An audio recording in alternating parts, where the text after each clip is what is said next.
topic. So, how yoga can protect your brain? Research లో ఏం తేలింది? ఇది ఇవాళ మనం మాట్లాడుకునే టాపిక్ ఏంటంటే, మనం యోగా ప్రాక్టీస్ చేసినప్పుడు దాని ప్రభావం బ్రెయిన్ మీద ఎట్లా ఉంటుంది? ఇది మనలో మనం అనుకోవడం, నాకు చాలా బాగుంది అనుకోవడం, లేదంటే మీరు బాగా యోగా చేస్తారు, మీరు బాగా ఉన్నారు అని అవతల చెప్పడం కంటే కూడా, సో నెంబర్ ఆఫ్ పీపుల్ మీద, నెంబర్ ఆఫ్ ప్లేసెస్ లో, number of people, number of researches in number of countries ఒకే రిజల్ట్కి వస్తే దాన్ని రీసెర్చ్. రీసెర్చ్ అంటే సో మీరు నేను అనుకున్నది రీసెర్చ్ అవ్వదు, గుర్తుపెట్టుకో. నేను అనుకోవచ్చు యోగా చేస్తే అబ్బా చాలా బాగుంది అనుకుంటా, అబ్బా మంచి నిద్ర పట్టింది, ఇదంతా నా ఒక్కడికేనేమో. అప్పుడు మీకు కూడా అయింది అనుకోండి, ఓహో అది ఒక నిశ్చయించుకుంటాం. నాకు వస్తే ఒక అనుమానం కింద ఉంటుంది, మీకు అదే వస్తే రెండు కలిపి ఒక నిశ్చయానికి వస్తాం. నిశ్చయానికి వచ్చి మళ్ళీ రేపు చేసినప్పుడు అదే వచ్చింది అనుకోండి, అప్పుడు ఒక నిర్ణయం తీసుకుంటాం, ఓకే యోగా చేస్తే మంచిది అని చెప్పేసి. నిర్ణయాన్ని మనం ఏం చెప్తాం, పక్కవాడు చెప్తాం, నేను యోగా చేస్తే చాలా బాగుంది, ఓకే నువ్వు కూడా చెయ్యి అని చెప్తా ఉంటాం. నీకు జరిగింది నాకు జరుగుతుంది గ్యారంటీ ఏంటి అంటే, ఇప్పుడు ఆడ చేత కూడా ఏం చెప్తాం. అప్పుడు ఇంకా ఆ నిశ్చయం అనేది ఇద్దరు ముగ్గురు వెళ్ళిన తర్వాత అప్పుడు ఏమవుతుంది, ఒక క్లెయిమ్. అప్పుడు మన ముగ్గురు నలుగురు కలిసి సో మిగతా వాళ్ళకి చెప్పి ఇది క్లెయిమ్ చేస్తాం, మీరు యోగా చేస్తున్నారు మాకు చాలా బాగుంది, మీరు చేయడం 10 మంది చెప్తాం. This is how. అంటే ఇండివిజువల్ లెవెల్ వేరు, ఇద్దరు వ్యక్తులు వేరు, ఒక సమూహం వేరు. సో ఈ సమూహం ఓకే మరి మీ ఊర్లోనే చేస్తే ఎలా అవుతుందా, మా ఊర్లో చేస్తే ఎలా అవుతుందా అని అడుగుతారు. అప్పుడు వాళ్ళ ఊర్లో కూడా ఇదే విధంగా ఎంతసేపు చేశారు, ఏమేం చేశారు, మీకు వచ్చిన రిజల్ట్స్ ఏంటి చూడాలి. ఇక్కడ ఏంటంటే మనలో మనం బాగుంది అనుకోవడం కంటే, బాగుంది అంటే ఏంటి, బాగుండడం అంటే ఏంటి అనే దానికి కొంత మనం అనుకోండి, మనం ఏమనుకుంటాం, పర్సనల్ అంటే ఇండివిజువల్ అంటే వ్యక్తిగతమైన అభిప్రాయం కింద చెప్తాం. ఇది అభిప్రాయాలు మీరు ఇవాళ నిజమైంది రేపు నిజం అవడానికి గ్యారంటీ లేదు కదా. ఇవాళ రేపు ఎల్లుండి ఒకటే మాట మీద మనిషి నిలబడ్డు. ఎందుకంటే ఇవాళ ఉదయం ఎండ ఉంది, రేపు ఉదయం ఎండ ఉండకపోవచ్చు కదా. మాకు వర్షం పడుతుంది, మీకు వర్షం పడుతుంది అంటే బాబు మా లేదంటే, అంటే ఈ రోజు మరి డేట్ ఇదే 19th of May, విజయవాడలో వర్షం పడుతుంది, వైజాగ్లో వర్షం పట్టలేదు. అంటే మే 19th కామన్ గా తీసుకుంటే వర్షం పడకపోవడం ప్లేస్ని బట్టి మారిపోతాడు. సో అట్లా ప్లేస్ని బట్టి మారకుండా ఉండాలి, మనుషులు బట్టి మారకుండా ఉండాలి. అలాగే అదే టెక్నిక్ ఎంతమంది మీద ఎన్నిసార్లు చేసినా ఒకటే రిజల్ట్ వస్తే దాన్ని రీసెర్చ్ గుర్తుపెట్టుకోండి. రీసెర్చ్ వేరు, నా సొంత అభిప్రాయం వేరు. మీరు వాట్సాప్లో యూట్యూబ్లో చూసేవన్నీ కూడా అభిప్రాయాలు, సిద్ధాంతాలు కాదు. సిద్ధాంతం అవ్వాలంటే దాంట్లో మధ్య కొద్ది ప్రాసెస్, ఆ ప్రాసెస్ దాటిన దాన్నే సిద్ధాంతం అంటే, దాన్ని అంటే ఆ ప్రాసెస్ ని రీసెర్చ్ అంటే. మీకు అర్థమైంది కదా నేను చెప్పదలుచుకుంది. ప్రణవ ప్రాణాయామం చాలా బాగుంది సార్ అని నేను అంటారు, నాకు నిద్ర పట్టింది అంటారు. మీరేమనుకుంటారు, ఓహో ఆయన నిద్ర పట్టినప్పుడు నాకెందుకు నిద్ర పట్టుతాను, మీరు పడుకుంటే ఆ భావన వల్ల మీకు నిద్ర పట్టిందేమో. లేకపోతే మీకు నిద్ర పట్టకపోయినా నిద్ర పట్టిందని ఆయన చెప్తున్నాడు కాబట్టి, పెద్ద ఆయన చెప్పాడు కాబట్టి మనం కూడా నిద్ర పడితే బాగుంటుందని అందరూ అనుకుంటారేమో. పట్టకపోతే ఇటు సరిగ్గా చేయట్లేదేమో అనుకుంటాను, మీరు కూడా నిద్ర పట్టిందని చెప్తే అభిప్రాయం మారిపోతాడు. గమనించారు మీరు? సో అభిప్రాయం మారడానికి చాలా అవకాశాలు. సో అందుకని రీసెర్చ్ అనేది చాలా ఇంపార్టెంట్. రీసెర్చ్ అనేది చేసిన తర్వాతే ఏదైనా కన్ఫర్మేషన్ వచ్చి అప్పుడు పుస్తకంలో ఒక సిద్ధాంతం అంటారు, దాని సిద్ధాంతం. ఇది రీసెర్చ్ అండి. ఓకే, అభిప్రాయం వేరు, సిద్ధాంతం వేరు. ఓకే, అది త్రూ రీసెర్చ్ రావాలి. మీ అభిప్రాయాన్ని త్రూ రీసెర్చ్ ద్వారా పంపిస్తే అది అన్ని చోట్ల రుజువైతే దాన్ని సిద్ధాంతం అంటారు. సో అట్లాగా సిద్ధాంతీకరింపబడినటువంటి ఒక విషయం ఏంటంటే, రెగ్యులర్ గా యోగా ప్రాక్టీస్ చేసిన వాళ్ళ బ్రెయిన్ లో చాలా చేంజెస్ వస్తున్నాయి. బ్రెయిన్ లో చేంజెస్ అంటే జాగ్రత్తగా గమనించండి. బ్రెయిన్ అనేది వేరు, మనసు అనేది వేరు. అంటే మైండ్ వేరు, బ్రెయిన్ వేరు. అంటే బ్రెయిన్ లో కూడా రెండు పనులు చేస్తాం. ఒకటి ఏంటంటే ఫంక్షనల్, అంటే పని, స్ట్రక్చరల్, దాని యొక్క నిర్మాణం. నిర్మాణం వేరు, పని వేరు. బ్రెయిన్ నిర్మాణం స్ట్రక్చరల్, బ్రెయిన్ పనిచేయడం ఫంక్షనల్. అర్థమవుతుందా మీకు? సో ఇక్కడ ఈ రీసెర్చ్ ఇవాళ మనం డిస్కస్ చేసుకోబోయే రీసెర్చ్ ఏంటంటే ఫంక్షనల్ రీసెర్చ్ కాదు. ఫంక్షనల్ రీసెర్చ్ మీద చాలా పేపర్లు వచ్చినాయి.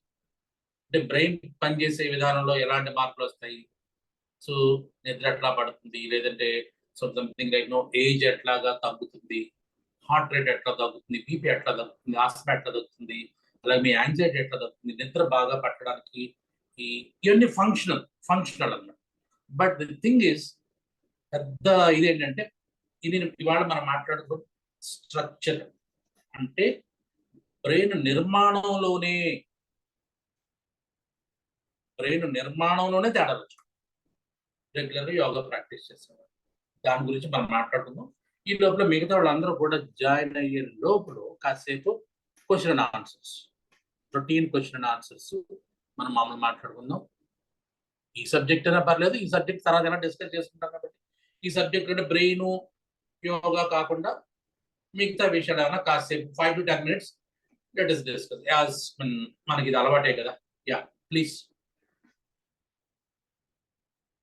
5 to 10 minutes. Any questions? Sir నమస్తే. మనం ప్రణవ ప్రాణాయామంలో వచ్చి ఆక్సిజన్ లెవెల్స్ తగ్గించాం కదా సార్. యాక్చువల్ గా అయితే కథ అంటావేంటమ్మా? కథ అంటే నేను కథ మన ఇద్దరు చేసినట్టు చెప్తావు, నువ్వు చేస్తున్నావు. నీకు తగ్గితే నాకు చెప్పు అంతే.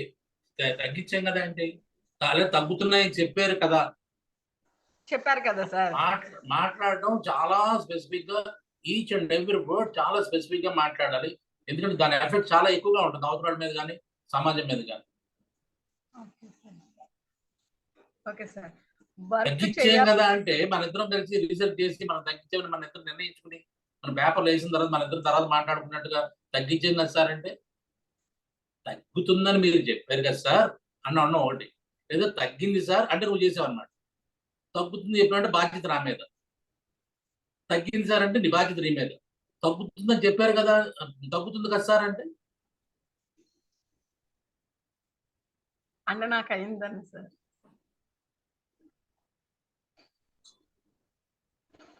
అందుకే నువ్వు అడిగే ప్రశ్నలో నేతి బీరకాయలో నెయ్యి ఎంత ఉంటుందో నువ్వు అడిగే ప్రశ్న అంత ఉంటుంది. చెప్పు. స్టార్టింగ్ నాకు నేతి బీరకాయ పెట్టేసావు. ఇవాళ క్లాస్ ఎలా నడుస్తుందో ఏంటో నా భయం. చెప్పమ్మా. వర్క్ చేయాలంటే ఆక్సిజన్ ఎక్కువ ఉండాలి కదా సార్. నెక్స్ట్ ఉన్నారు కదా అంటావేంటమ్మా? నువ్వు ఉన్నారు కదా సిద్ధాంతం, నువ్వు పెట్టినట్టు ఉన్నారు కదా అంటావేంటి? ఉండాలని అంటారు కదా, అంటారు కదా. ఉంటారు కదా అంటే నేను కూడా నీ అభిప్రాయాన్ని ఏకీభవించినట్టు నువ్వు మాట్లాడే, అందుకే చెప్పారు నువ్వు మాట్లాడే ప్రతి వర్డ్ కాదు అక్షరం కూడా, ఈసారి వర్డ్ తీసేసే ప్రతి లెటర్ అక్షరానికి కూడా కరెక్ట్ గా భావం ఉందో లేదో దాన్ని బట్టి మాట్లాడు.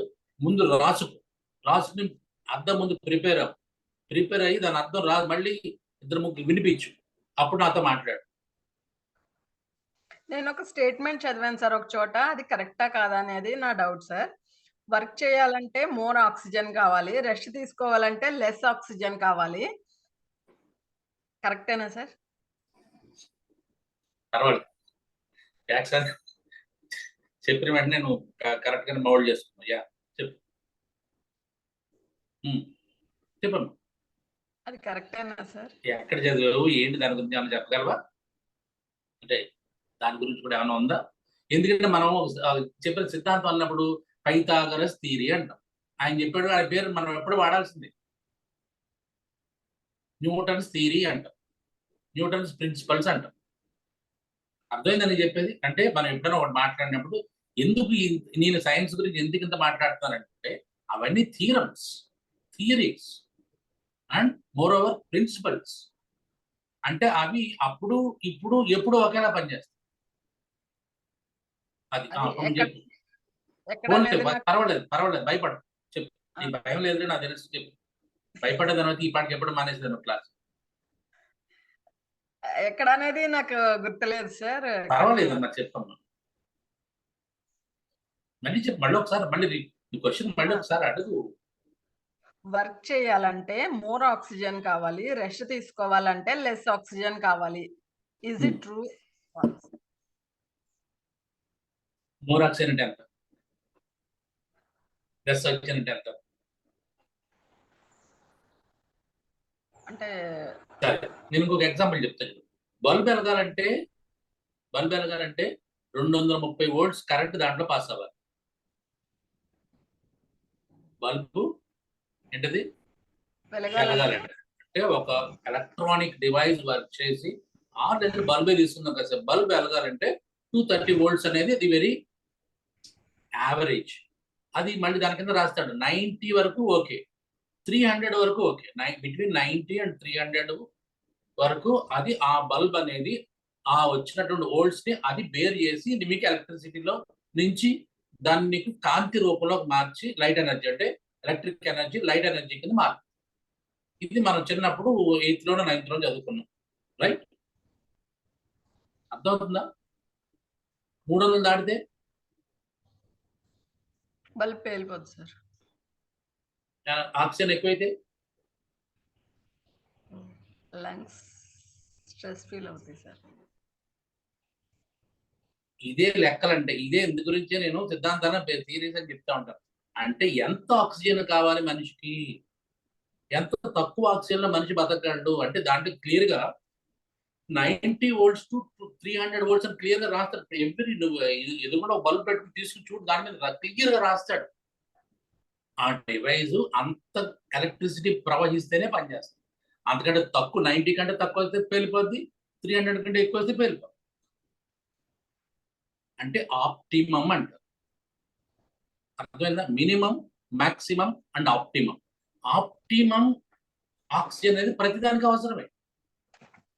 ఇప్పుడు నువ్వు ఇల్లు గడుపుతున్నావు అమ్మా, నేను లాస్ట్ టైం ఎగ్జాంపుల్ చెప్పాను. నువ్వు ఇల్లు గడుపుతున్నావు, నీ నెలకు ఎంత అవుతుంది ఇంటికి ఖర్చు? ఇంటి అద్దె ఎంత? ఇంటి అద్దె 6,000 సార్. ఇంటికి మిగతా ఖర్చులు అది తెలియదు సార్. తెలియదు. నువ్వు ఇంట్లో సామాన్ నువ్వు కొనవా లేదా మీ ఆయన చేత వంట చేసినావా? అంటే అన్ని తనే తెస్తారు సార్. అంటే నేను కూడా వెళ్తాను అంతే. బిల్లింగ్ ఎంత అయింది కూడా పట్టించుకోను నేను. నాకు కావాల్సినవి కొనుక్కుంటాను అంతే. హ్యాపీ సోల్ అనమాట. అబ్బా అబ్బా, ఇలాంటి ఆడవాళ్ళు కూడా ఉన్నారు ఇప్పుడు. నిజంగా బతక నేర్చుందానమ్మా నువ్వు. అమ్మ మిగతా వాళ్ళు చూసి నేర్చుకోండి అమ్మా, నిజంగా. అడుగుతాను సార్. తను సరే అని వెళ్తాం ఇద్దరును. అన్ని కొనుక్కుంటాము. బిల్లింగ్ తను ఇస్తారు అంతే. నేను బ్యాగ్ సర్దుకుని వచ్చేస్తా. అంటే కేజీ పంచదార అంతంతో కూడా తెలియదు మేడం నీకు, అంతేనా?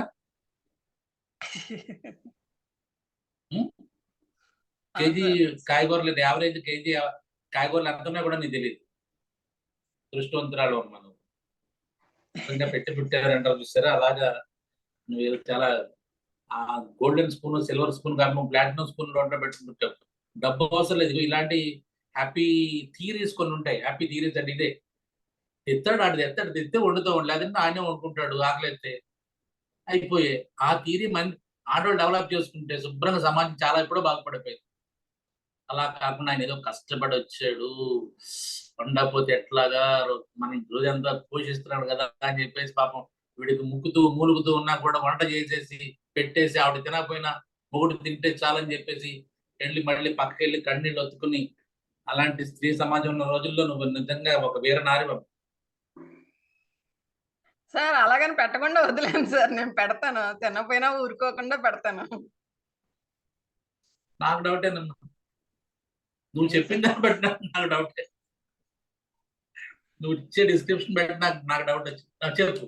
సో ఎంత ఓవరాల్ గా ఎంత అవుతావు మనిషి ఒక కుటుంబం 1+ అంటే 2+2 అంటే ఆ 2+1 లేదా 2 అంటే వైఫ్ హస్బెండ్ ఒక చైల్డ్, వైఫ్ హస్బెండ్ ఇద్దరు చిల్డ్రన్ ఉన్నప్పుడు యావరేజ్ ఈ రోజులో ఎంత ఖర్చు అవుతుంది? ఒక 10,000 అవుతుంది సార్. ఒక 10,000 నీకు నెలకు ఖర్చు అయింది అనుకో. అంటే ఇంటి పెట్రోల్, కరెంట్ బిల్లులు, ఫోన్ బిల్లులు ఇవన్నీ కలిసి ఒక 10,000 అయింది. సో ఈ 10,000 ఉన్నప్పుడు నీకు ఆప్టిమమ్ అంటారు, ఆప్టిమమ్. సో అప్పుడు నీకు మాక్సిమం ఇచ్చాం, నీకు 2 లక్షలు నెలకు ఖర్చు పెట్టుకొని ఇచ్చాం, ఏం చేస్తావు? సేవ్ చేస్తాను సార్. సేవ్ చేస్తాను. నిజం మాట్లాడుతున్నాం, నిజాలు మాట్లాడు. అంటే ఏదైనా వస్తువులు కొనుక్కుంటాం సార్. యోగా సో యాక్చువల్ చెప్తాను, ఇప్పుడు వరల్డ్ వైడ్ గా రీసెర్చ్ జరిగింది. ఆ రీసెర్చ్ ఏంటంటే 1 కోటి రూపాయలు అనుకో, మినిమం 1 కోటి రూపాయలు లాటరీ తగిలిన వాళ్ళని ఒక 50 సంవత్సరాల పాటు వాళ్ళు అబ్జర్వ్ చేశారు. అంటే అంటే అందరూ 1 కోటి రూపాయల పైన లాటరీ తగిలిన వాళ్ళు అందరినీ కూడా అబ్జర్వ్ చేశారు సైకాలజిస్ట్. అబ్జర్వ్ చేసిన తర్వాత 1 కోటి రూపాయల లాటరీ తగిలిన తర్వాత 5 నుంచి 10 సంవత్సరాల లోపల వాళ్ళ జీవన ప్రమాణం ఈ కోటి తగిలిన దానికంటే ముందు ఎంతకంటే దానికంటే దరిద్రంగా తయారైపోయింది.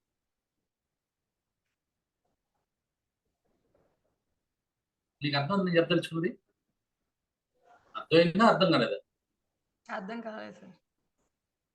ఈ వారం నీకు 1 కోటి రూపాయలు 18వ తారీఖున మే నెలలో 2024 1 కోటి రూపాయలు లాటరీ తగిలింది నీకు. 5 సంవత్సరాలు ఇవాళ నువ్వు 10,000 నీకు ఇల్లు సరిపోతుంది, నడిపేస్తున్నావు. నీకు నిన్ను 5 నుంచి 10 సంవత్సరాల తర్వాత నేను అలాగే 1 కోటి రూపాయలు తగిలిన తర్వాత అలా అబ్జర్వ్ చేస్తే 10 సంవత్సరాల తర్వాత అప్పటి లెక్కల ప్రకారం నీకు నీ జీవన ప్రమాణం ఎంత తగ్గిపోయింది తెలుసా? అప్పటి లెక్కల ప్రకారం అంటే నెక్స్ట్ తర్వాత అప్పటిది ఇప్పుడు లెక్కేస్తే నీకు 6,000, 5,000. ఇప్పుడు 5,000 నీ చేతిలో ఉంటే ఎలా ఉంటది? అలా ఉంటది 10 సంవత్సరాల తర్వాత. అంటే మనిషికి మనీ అనేది ఎక్కువ ఉన్న ప్రమాదమే, తక్కువ ఉంటేనే లాభం. ఇదే గుర్తుపెట్టుకో. అంటే ఒకేసారి ఎక్కువ ఉన్నప్పుడు నువ్వు హ్యాండిల్ చేసే కెపాసిటీ మైండ్కి లేదు, మైండ్కి లేదు. ఎందుకంటే ఇది మన ఇద్దరు ఇలా అనుకోవచ్చు, నేను సేవింగ్ చేస్తాను సార్, అలా ఉండదు. ఆ మెంటాలిటీ వెంటనే మారిపోద్ది. అందుగురించి కావాల్సిందే చాలా రీసెర్చ్ దాంట్లో ఉన్నాయి. లాటరీ విన్నింగ్ మైండ్ అని చెప్పేసి కొట్టి ఒకసారి చూడండి. Lottery winning mind research, lottery winning mind research, bold research ఉంది. ఇది నేను చెప్పే మాట. సో కాబట్టి మనిషికి ఎక్కువైతే ప్రమాదం, తక్కువ ఉన్నప్పుడే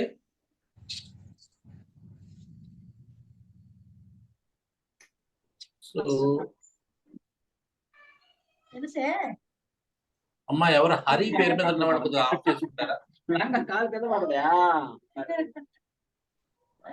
హరి అమ్మా, హరి మీద ఉన్నవారు ఎవరన్నా తీసుకోండి అమ్మా. వీడియో ఏమన్నా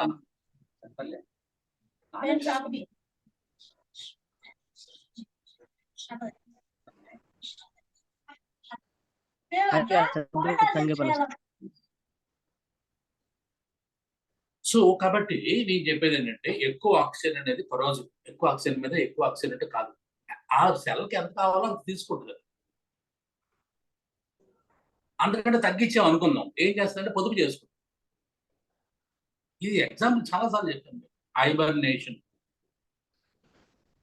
ఒక సీతాకోక చిలుక గొంగళ పురుగు నుంచి గొంగళ పురుగు తిని తిని తిని తిని బాగా ఎక్కువ తిన్న తర్వాత ప్యూపాలకు వెళ్తుంది. ప్యూపాలకు వెళ్ళిన తర్వాత ఏం తిందు. అది కొంతకాలం దాంట్లో విశ్రాంతి తీసుకున్న తర్వాత బయటకు వచ్చిన తర్వాత సీతాకోక చిలుక మారుతుంది. అంటే ఎక్కువ తిన్నప్పుడు దానికి లాభం లేదు, అంటే ఎక్కువ ఉపయోగం ఉన్నప్పుడు లాభం లేదు. ఏదైనా సరే, అది డబ్బైనా ఆక్సిజన్ ఏదైనా సరే, అసలు లేనప్పుడు తక్కువ ఉన్నప్పుడు దాన్ని వినియోగించి దాన్ని పొందికగా దాచుకుని దాన్ని ఎలా ఉపయోగించి దాని విలువ తెలుసుకుని తర్వాత సీతాకోక చిలుక మారినట్టుగా మనకి ఎవరు మళ్ళీ ఆన్ చేశారు, ఎవరు మైక్. సో అప్పుడు ఉపయోగం. కాబట్టి నువ్వు చెప్పేది అంటే ఒక రకంగా కరెక్ట్. అంటే ఎలా ఉంటుంది అంటే ఇది అంటే ఎల్కేజీ లెవెల్లో కరెక్ట్. ఏంటి మీ ఇంటికి మీ పక్క వాళ్ళ ఇంటికి గోడ ఉందా? భారతదేశానికి పాకిస్తాన్కి గోడ ఉందా? ఉంది సార్. కంచేశారు కదా, అదే నువ్వు స్పేస్ లో చూసావనుకో, స్పేస్ లో చూస్తే ఎన్ని గోడలు కనిపిస్తాయా? ఉంటాయా? గోడలు అనేవి ఉంటాయా?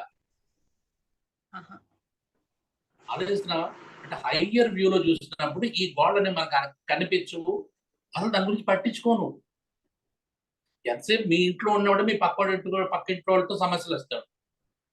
మీ పక్కూరు మీ ఊరు ఇంకొకరు వెళ్ళేవారు కాదు, మీ ఊరు గురించి మర్చిపోతాం, వీళ్ళ గురించి మర్చిపోతాం. సో అలా ఇవి నేను మాట్లాడే బేసిక్ పాయింట్స్, చాలా చిన్న చిన్న పాయింట్స్. శరీరం పనిచేయడానికి ఆక్సిజన్ అవసరమే. ఎక్కువ తక్కువ, ఎక్కువ అయితే కాదు, తక్కువ ఆక్సిజన్ ఉన్నప్పుడే లాభాలు ఎక్కువ కనపడుతున్నాయి. బోల్డ్ ఎగ్జాంపుల్స్ ఉన్న హైబర్నేషన్ గురించి చెప్పుకున్నాం మనం. అలాగే లో ఆక్సిజన్ లెవెల్స్ ఉన్నటువంటి బ్లూ జోన్ ఏరియాస్ లో ఎక్కువ కాలం బతుకుతారని చాలా సార్లు చెప్పాను మీకు. అలాగే బ్లూ జోన్ ఏరియాస్ లో లేదంటే ఎక్కువ ఎత్తు పర్వతాలు, ఎక్కువ హై ఆల్టిట్యూడ్స్ లో ఉన్నటువంటి ప్రజలు హార్ట్ అటాక్స్ రావట్లేదు అనుకున్నాం, కీళ్ళ నొప్పులు రావట్లేదు అనుకున్నాం, వాళ్ళు చాలా వరకు సమస్య లేదనుకున్నాం. ఇది సరిపోదా మనకి? సో నువ్వు అనేది ఏంటంటే అది 1+1 = 2A కదండి, అంటే 2A. అది ఎప్పుడు చిన్న లెవెల్, అది ఎల్కేజీ లెవెల్. అది సైకాలజీ అనేది ఫిజియాలజీ ఫిలాసఫీ లెవెల్లోకి వెళ్ళారనుకో, 1+1 ఏమంటారు? ఆత్మ ఆత్మ పరమాత్మ కలిస్తే ఏమవుతుంది? ఏమవుతుందమ్మా?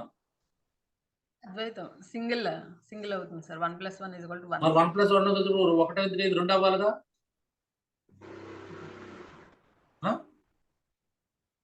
దాంట్లోకి మెర్జ్ అయిపోతుంది సార్. మెర్జ్ అయిపోయి ఒకటి ఉంటుందా, 0 ఉంటుందా? ఒక్కటే ఉంటుంది. 0 కూడా ఉంటుంది, గుర్తుపెట్టుకో. ఆ 0లోనే 1 ఉంటుంది, ఆ 1లోనే 2 ఉంటాయి. సో ఈ రకంగా మాట్లాడుతూ హయ్యర్ లెవెల్ ఆఫ్ టాకింగ్. మనం మన క్లాసు ప్రణవ ప్రాణాయామం గురించి మనం మాట్లాడుకున్నంత higher level of understanding, higher level of practising, higher level of exposure. నువ్వు ఇంకా పట్టుకొచ్చి అక్కడక్కడ చదివాను, ఇక్కడ చదివాను, మా పక్కింటి వాడు చెప్పింది రాత్రి నా కల్లోకి వచ్చింది, వాట్సాప్ మెసేజ్ లో వచ్చింది, దాంట్లో నాకు ఇది వచ్చిందని చెప్పేసి ఆక్సిజన్ కావాలని చెప్తున్నా. నేనే నా ఆక్సిజన్ వద్దని చెప్పాను నేను. ఇంటర్మీడియట్ హైపోక్సియా అనే పేరుతో కూడా ఇంటర్మీడియట్ కంటిన్యూస్ గా ఆక్సిజన్ లేకపోతే చచ్చిపోతాం, ఎనాక్సియా అంటారు కదా. హైపోక్సియా తక్కువ ఆక్సిజన్. నేను ఎనాక్సియా గురించి చెప్పలేదే. మళ్ళీ అంతా చెప్పిన తర్వాత చెప్పాను కదా, రాముడు రామాయణం అంతా ఉత్తర రామాయణం కూడా అయిన తర్వాత రాముడు సీత సేమ్ ఇదే కథ అడుగుతావు. ఎంతసేపు నువ్వు అడిగిన దాంట్లో చెప్పాను కదా, నేతి బీరకాయలో నెయ్యి ఎంత ఉండదు, నువ్వు అడిగిన ప్రశ్న ఉండదు అసలు. కానీ నా నోటి శోష అంతా పోద్ది. చెప్పండి. అది కూడా స్టార్టింగ్ నువ్వే ఉంటావు, ఎండింగ్ నువ్వే ఉంటావు. సార్ అది నా నాకు పెద్ద ప్రాబ్లమ్ ఇయన్నీ బానే అది అర్థమవుతుంది. చిన్ని అది నా అర్థం అవ్వవు. అది నా అదృష్టం తెలియదు, దురదృష్టం తెలియదు. చెప్పు. ఒక రకంగా అదృష్టం, ఒక రకంగా దురదృష్టం. Okay sir. Thank you. మిగతా వాళ్ళు. So any doubts please. So నేను గీత ఊరికే సరదాగా అంటానండి. మిగతా వాళ్ళు ఆ అమ్మాయి సీరియస్ గా తీసుకొని మీరు మా ఇద్దరికి మధ్యలో ఏదో గొడవ ఉందని చెప్పేసి మీరు కూడా ఏమీ అనుకోకండి. Right.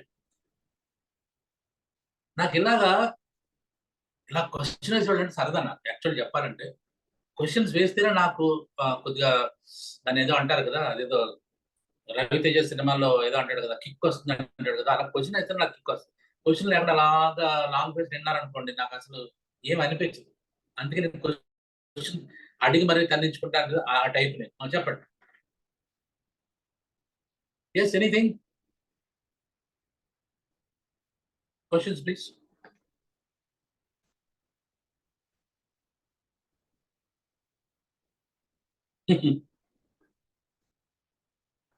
Yeah, anything sir, please questions అండి, కారణం ఉంటే అడగండి.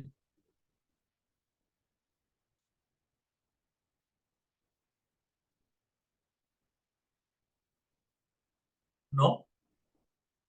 ఓకే. నేను షేర్ చేస్తాను. గుర్తుపెట్టుకోండి, నేను షేర్ చేస్తే మీకు స్క్రీన్ మీద రాకపోతే నాకు వెంటనే ఫోన్ చేయండి. నాకు ఫోన్ చేస్తే నాకు ఈజీగా ఉంది.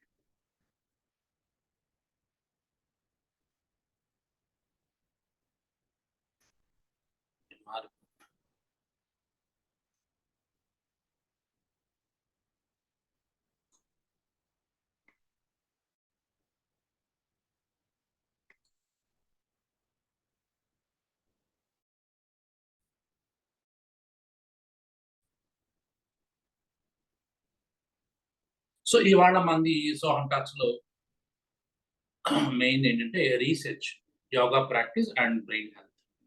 రైట్ అండి? రైట్. సో అసలు ముందు మన బ్రెయిన్ అంటే ఏంటో తెలుసు. So this is brain.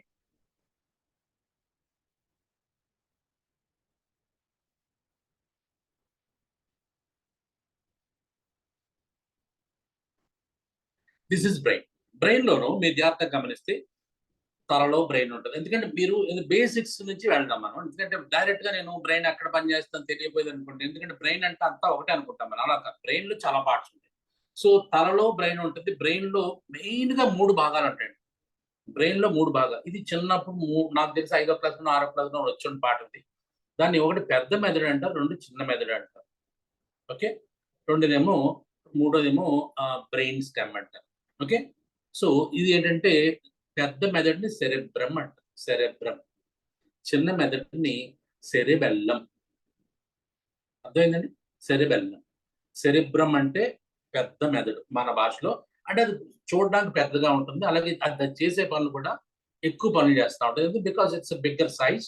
And brain stem అనేదేమో దానికి అంటే అంటే చివరకు అనమాట. అంటే పెద్ద మెదడు చిన్న మెదడు నుంచి వచ్చినటువంటి సమాచారాన్ని క్రిందకి పంపించడం, అంటే పైకి దారి లేదు కాబట్టి కిందకి పంపించడానికి ఒక కాలువ లాంటి ఒక స్టెమ్, ఒక కాడ లాంటి ఉంది. దాన్ని బ్రెయిన్ స్టెమ్ అంట. Right.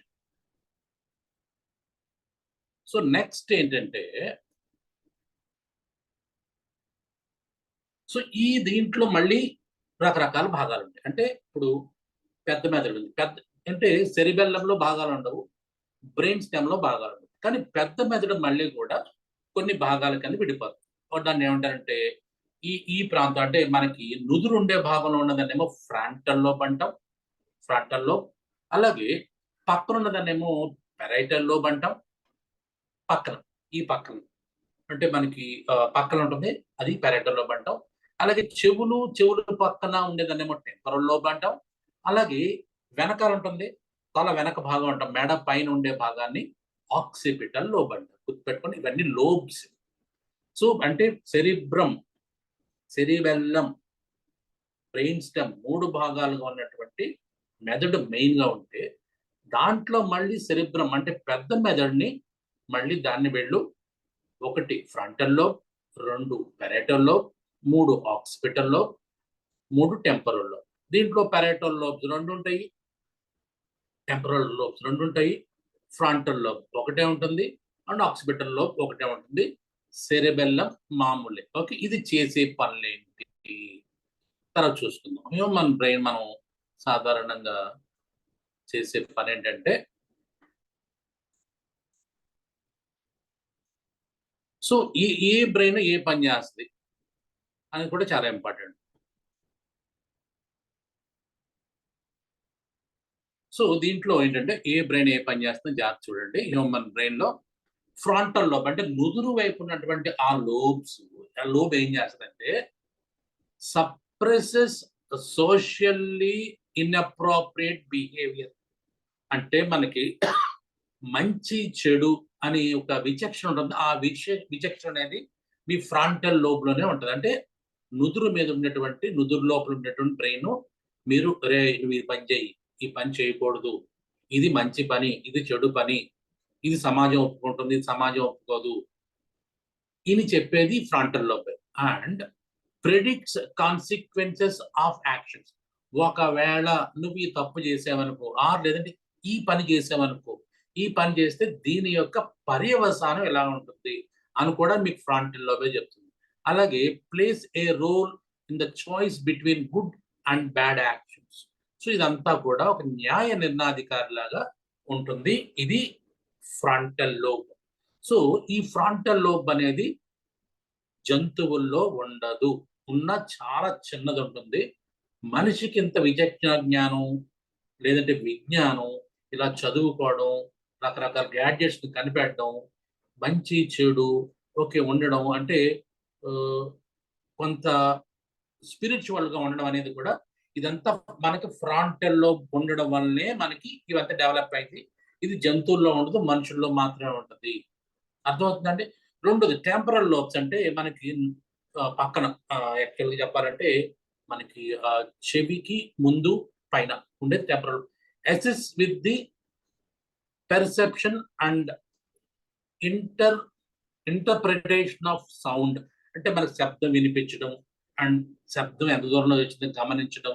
Okay, plays a role in the recognition of objects and visual memory. అంటే మనకి కంటికి సంబంధించి చెవికి సంబంధించినటువంటి జ్ఞానం అంతా కూడా మీకు చెవులు పక్కన ఉన్నటువంటి ఆ టెంపరల్ లోబ్స్ నుంచి వస్తుంది. ఓకే, అర్థమవుతుంది కదా. సో ఇది రెండో లోబ్. మూడో లోబ్ పారైటల్ లోబ్ అంటే సో పక్కన ఉన్నటువంటి అంటే చెవికి పైన ఉన్నటువంటి పారైటల్ లోబ్ ఏం చేస్తుందంటే అసిస్ with the interpretation of touch. అంటే మనకి శరీరంలో ఉన్నటువంటి స్పర్శ ఎలా తెలుస్తుందంటే ఈ పారైటల్ లోబ్ యొక్క పని అనమాట. అది plays a role in the knowledge of numbers and their relationships. అంటే నెంబర్స్ అంటే మనకి లెక్కలు ఎలా చేయాలి అనేదంతా కూడా ఈ పారైటల్ లోబ్ లో వస్తుంది. ఆ నెంబర్కి 1కి 2కి 3కి 4కి ఇందాక అనుకున్నాం కదా. ఇందాక 1+1 = 2 అనేది పారైటల్ లోబ్, 1+1 = 0 అనేది ఫ్రంటల్ లోబ్. గుర్తుపెట్టుకోండి. అర్థమవుతుందా మీకు? ఈ పాయింట్ అర్థం చేసుకోవడానికి నేను ఇది స్ట్రక్చరల్ మెయిన్ గా బ్రెయిన్ స్ట్రక్చర్ ఎట్లా ఉంటుంది. Helps with the understanding of objects, shapes and space. So ఒక వస్తువుని చూసినప్పుడు అది ఏ షేప్ లో ఉంది, దీని పేరు ఏంటి, దీనికి నాకు ఎంత మధ్యలో గ్యాప్ ఉంది, ఇలాంటివన్నీ కూడా పారైటల్ లోబ్ అనేది ఇవాల్యుయేట్ చేస్తుంది. అండ్ ఆక్సిపిటల్ లోబ్ అంటే తల వెనకున్నటువంటి బ్రెయిన్ ఉంది కదా, అదేం చేస్తుందంటే processes and makes sense of visual information. So ఇది మీకు దృశ్యానికి సంబంధించినటువంటి sensual and information, sense of visual information దృష్టికి సంబంధించినటువంటి ఆక్సిపిటల్ లోబ్ చేస్తుంది. అలాగే ఇందాక అనుకున్నాం మీరు టెంపరల్ లోబ్ లో కూడా మీకు విజువల్ మెమరీ ఉంటుంది అన్నమాట. అది విజువల్ మెమరీ అంటే చూసింది మళ్ళీ చూస్తామే, మళ్ళీ అనిపిస్తుంది, ఒకసారి చూసి మళ్ళీ వచ్చింది, మళ్ళీ అదే కనిపించింది అనుకోండి, మనం గుర్తుపట్టడం అంటే ఇది టెంపరల్ లోబ్. కానీ ఎప్పుడు చూసినప్పుడు చూడడం అనేది ఆక్సిపిటల్ లోబ్ లో ఇదే ఉంది. తర్వాత చిన్న మెదడు మిగిలింది మనకి. చిన్న మెదడు ఏం చేస్తుంది అంటే plays a major role in balance and voluntary motor skills. ఈ చిన్న మెదడు చేసే పని ఏంటంటే మనం నడుస్తాం కదా, నడిచినప్పుడు బ్యాలెన్స్ మనం 4 కాళ్ళ మీద 2 కాళ్ళ మీద నడవడం చాలా కష్టం యాక్చువల్గా. ఆ నడకలో బ్యాలెన్స్ రావాలంటే అంటే కండరాల మీద కరెక్ట్ గా పట్టు ఉండాలంటే ఈ సెరిబెల్లం చిన్న మెదడు పని.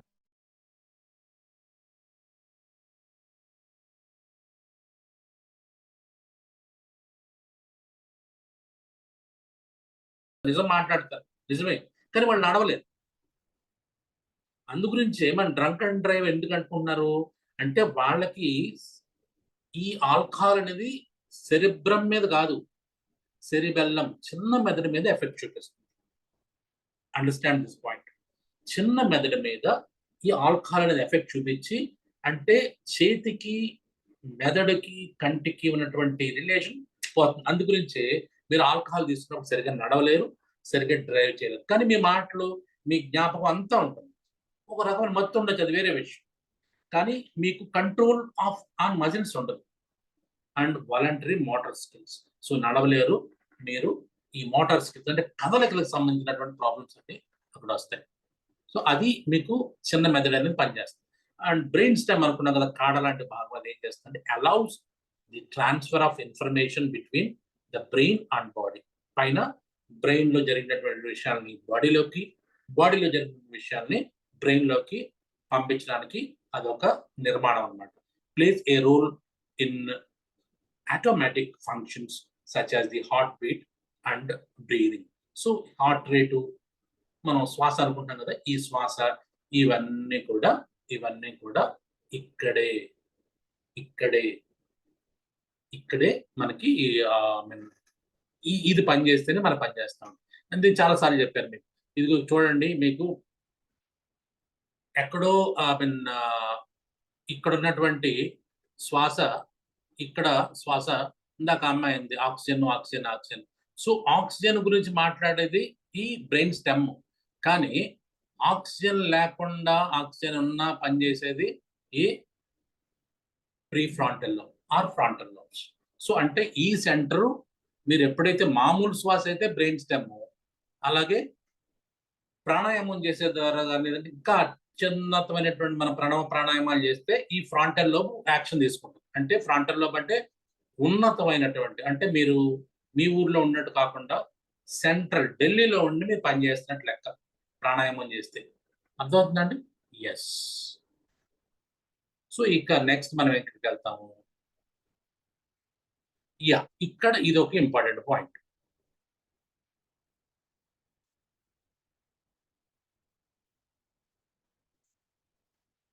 సో బ్రెయిన్ లో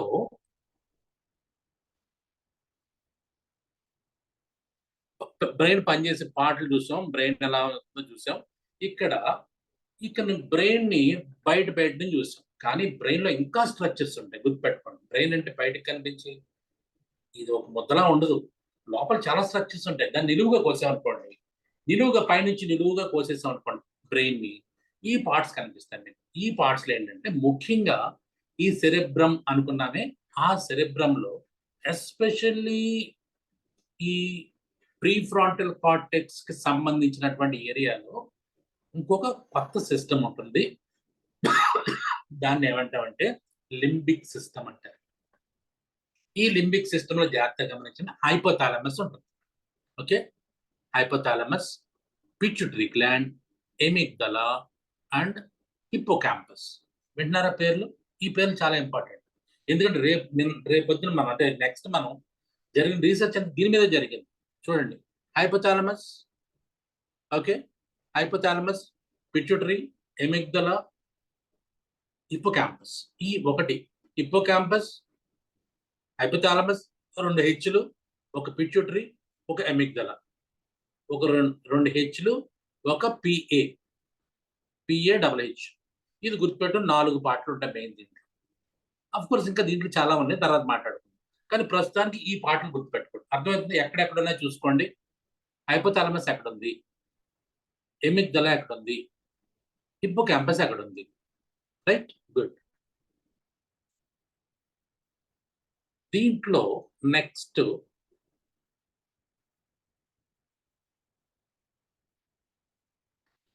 సో దీంట్లో ఇంకా డీప్ గా వెళ్తే దీంట్లో హైపోథాలమస్, ఎమిగ్దలా, హిప్పోకాంపస్, థాలమస్ అనేది ఇంకోటి ఉంటుంది. అది ఒకటి బేసల్ గాంగ్లియా అండ్ సింగ్లేట్ గైరస్. ఈ పదాలు ఊరిని గుర్తుపెట్టుకోవద్దు. ఈ భాగాలు కూడా అంటే ఇందాక నేను చెప్పిన 2 హెచ్లు, hippocampus and hypothalamus, pituitary and amygdala. ఈ 4 పార్ట్లు గుర్తుపెట్టుకోండి. మిగతా అన్ని కూడా ఇవి కూడా ఉంటాయి అని గుర్తుపెట్టుకోండి. ఓకే, బ్రెయిన్ లో ఇన్ని పార్ట్స్ ఉంటాయి. ఈ బ్రెయిన్ లోపల ఉంటాయి, బయటికి కనిపించదు. సో ఇవి ఏం చేస్తాయి? ఇది ఇంపార్టెంట్ పని. మనం గమనించాల్సింది ఏంటంటే, ఓకే ఇది ఎలా పనిచేస్తుందండి? ఓకే, మీరు చెప్పారు పార్ట్లు అంటే ఇది నిర్మాణం. ఈ నిర్మాణం ఎలా పనిచేస్తుంది? ఇప్పుడు ఉదాహరణకి ఏదైనా మనకు ఒక భయం వేస్తుంది, స్ట్రెస్ రెస్పాన్స్ సిస్టమ్ అంటే ఒక ఆలోచన వచ్చినప్పుడు ఏమవుతుంది అనుకుంటున్నాం? మెయిన్ గా బ్రెయిన్ లో ముందు హైపోథాలమస్ అనేది స్టిమ్యులేట్ అవుతుంది. హైపోథాలమస్ స్టిమ్యులేట్ అయిన తర్వాత ఇందా బ్రెయిన్ లో భాగం అని చెప్పాను కదా, 2 హెచ్ల్లో, ఒకటి హైపోథాలమస్, 2 హిప్పోకాంపస్. దాంట్లో ఒక హెచ్ హైపోథాలమస్ స్టిమ్యులేట్ అయ్యి దాంట్లో అది ఏం చేస్తుందంటే ఒక కొన్ని ఫ్యూ డ్రాప్స్ సిఆర్హెచ్ అనే హార్మోన్ ప్రొడ్యూస్ చేస్తుంది. గుర్తుపెట్టుకోండి, సిఆర్హెచ్, కార్టికోట్రోపింగ్ రిలీజింగ్ హార్మోన్ అంటారు. సి అంటే కార్టికోట్రోపింగ్, ఆర్ అంటే రిలీజింగ్, హెచ్ అంటే హార్మోన్. అంటే ఒక హార్మోన్ ని హైపోథాలమస్ మీకు భయం వేసినప్పుడు ఫ్యూ డ్రాప్స్ రక్తంలో కలుపుతుంది. ఆ కలిపిన తర్వాత అది ఎక్కడికి వెళ్తుంది? డైరెక్ట్ గా పిట్యూటరీ గ్లాండ్ కి వెళ్తుంది. ఆ 2 చుక్కలు వెళ్ళి సిగ్నల్ పిట్యూటరీ గ్లాండ్ కి వెళ్ళిన తర్వాత ఆ పిట్యూటరీ ఏం చేస్తుంది అంటే యాంటీరియర్ పిట్యూటరీ, పోస్టీరియర్ పిట్యూటరీ ఉంటుంది. సో దాంట్లో నుంచి ఏసిటిహెచ్ అనేటువంటి ఇంకొక హార్మోన్ రిలీజ్ అవుతుంది. What is this ACTH? Adreno, A అంటే ఎట్నో, సి అంటే కార్టికో, టి అంటే ట్రాఫిక్ హార్మోన్. ఇది 2వ హార్మోన్ అన్నమాట. అంటే మీకు భయం వేసినప్పుడు మీ లోపల ఉన్నటువంటి బ్రెయిన్ లోపల ఉన్నటువంటి ఈ లింబిక్ సిస్టమ్ లో ఉన్నటువంటి హైపోథాలమస్ స్టిమ్యులేట్ అయ్యి సిఆర్హెచ్ అనేటువంటి హార్మోన్ రిలీజ్ చేసి అది మళ్ళీ ఎడ్రినల్ మీద పిట్యూటరీ మీద పనిచేసి ఎడ్రినల్ మీద పనిచేసేటువంటి ఏసీటీహెచ్ ని రిలీజ్ చేస్తుంది. ఈ ఏసీటీహెచ్ ఏం చేస్తుంది, వెంటనే with in nano seconds me adrenal glands ఎక్కడ ఉంటాయంటే కిడ్నీ పైన ఉంటాయి. తల ఎక్కడ ఉంది, కిడ్నీ ఎక్కడ ఉంది చూడండి. ఇంత దూరాన్ని విత్ నానో సెకండ్ వెళ్ళిపోతుంది సిగ్నల్ వెళ్ళిపోయిన తర్వాత వెంటనే అక్కడ సిగ్నల్ ఇస్తే ఏమవుతుందంటే అక్కడ కార్టిజాల్ రిలీజ్ అవుతుంది, ఎపినెఫ్రిన్ రిలీజ్ అవుతుంది. ఈ రెండు ఏమవుతాయి, వెంటనే మళ్ళీ చూడండి ఈ కార్టిజాల్ ఎపినెఫ్రిన్ రిలీజ్ అయిన తర్వాత అవి గుండె వేగాన్ని పెంచుతాయి, శ్వాస వేగాన్ని పెంచుతాయి. దాంతో పాటుగా మళ్ళీ సేమ్ సిగ్నల్ హైపోథాలమస్ కి తీసుకెళ్ళిపోతాయి. అంటే హైపోథాలమస్ తీసుకెళ్తే మళ్ళీ సిఆర్హెచ్, ఏసీటీహెచ్, కార్టిజాల్, మళ్ళీ కార్టిజాల్ రిలీజ్ అయిందంటే మళ్ళీ సిఆర్హెచ్, ఏసీటీహెచ్, కార్టిజాల్. సో ఇది ఒక సర్కిల్ అనమాట. ఈ సర్కిల్లో మనం భయాందోళనకు గురైనప్పుడు గుండె వేగం పెరగడం, శ్వాస వేగం పెరగడం, చెమటలు పట్టడం, కండరాలు బిగుసుకుపోవడం, అరచేతుల్లో అరికాళ్ళు తడిగా ఉండడం, నాలుక తడారిపోవడం, మన విచక్షణ జ్ఞానం తగ్గిపోవడం, ఇవన్నీ జరుగుతాం. ఇదంతా బ్రెయిన్ లో జరిగేటటువంటి ఒక చిన్న గుర్తుపెట్టుకోండి, చెప్తున్నాను, చాలా చిన్న పని. దీని వెనకాల ఎంత ఉంటుంది, మన భయం వెనకాల ఎంత జరుగుతుంది. రైట్, వెరీ గుడ్, బాగుంది. సో దీని తర్వాత ఏం జరుగుతుంది మనం గమనించాల్సింది. సో ఇక్కడ ఏమవుతుంది, ఇంత చెప్పాను కదా, బ్రెయిన్ లో ఉంది, సిఆర్హెచ్ వచ్చింది, తర్వాత పిట్యూటరీ వచ్చింది, ఏసీటీహెచ్ వచ్చింది. ఏసీటీహెచ్ కొద్దిగా బొమ్మల మీద చూపించడానికి ఇందాక చెప్పిందే మళ్ళీ చెప్తున్నాను. ఎడ్రినల్ గ్లాండ్స్, కార్టిజాల్ ఏమవుతుంది, liver converts glycogen into glucose.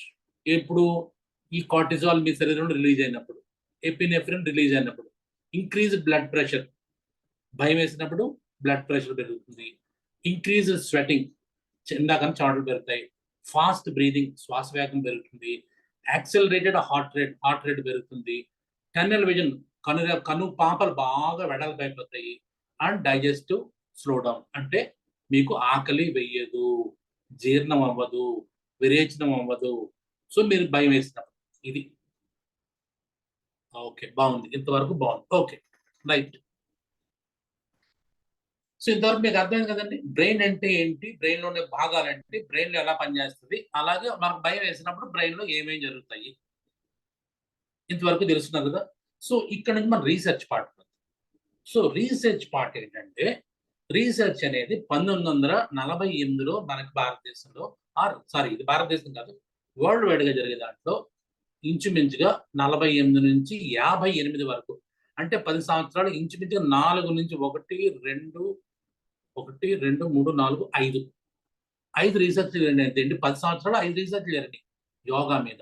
Yoga ఎట్లా పనిచేస్తుంది బ్రెయిన్ మీద అనే దాని రీసెర్చ్లు 5, 6 జరిగినాయి.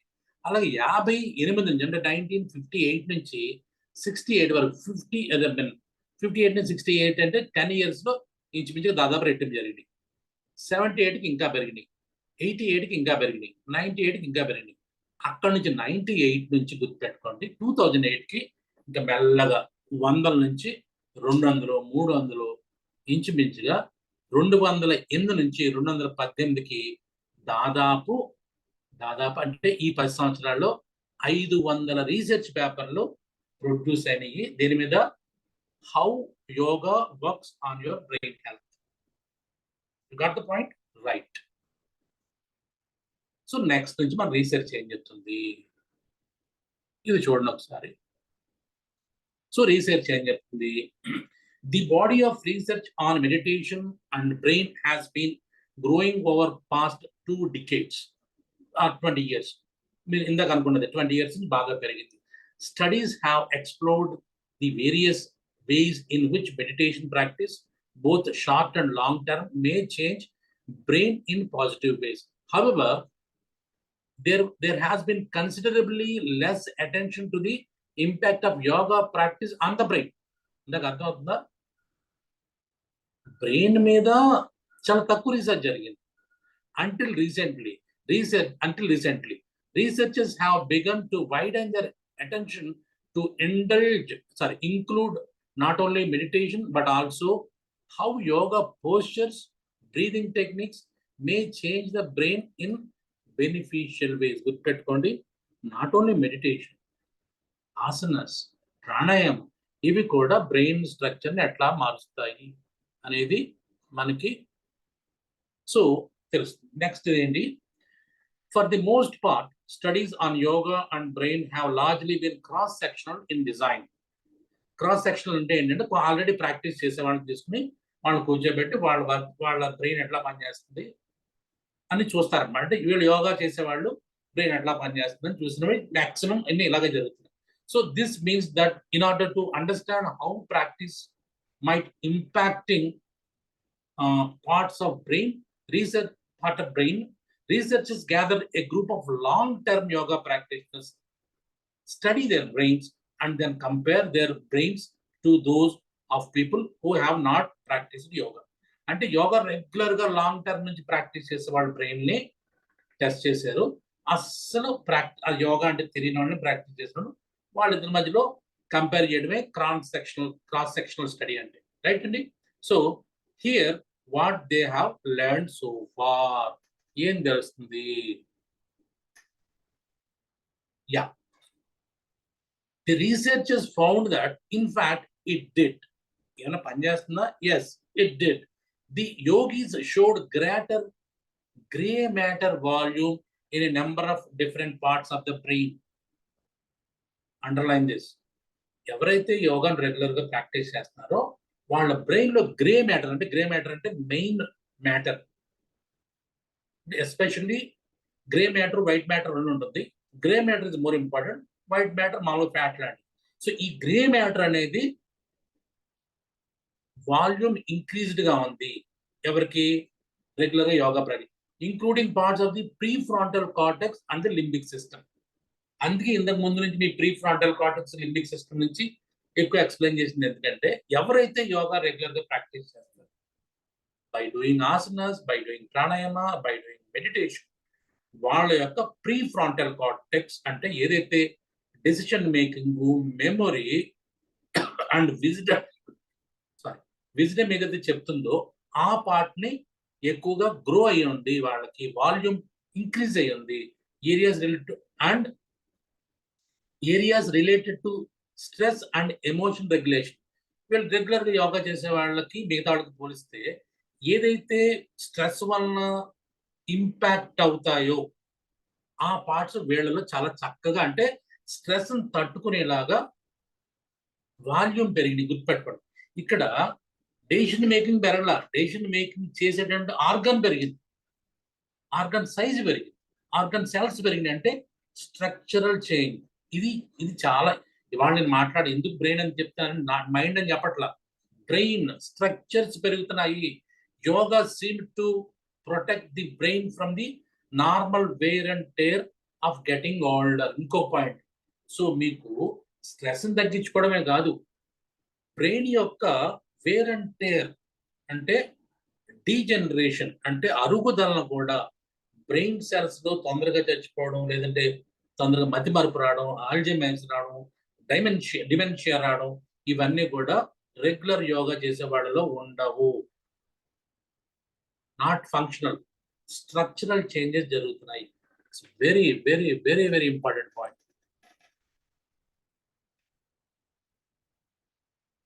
సో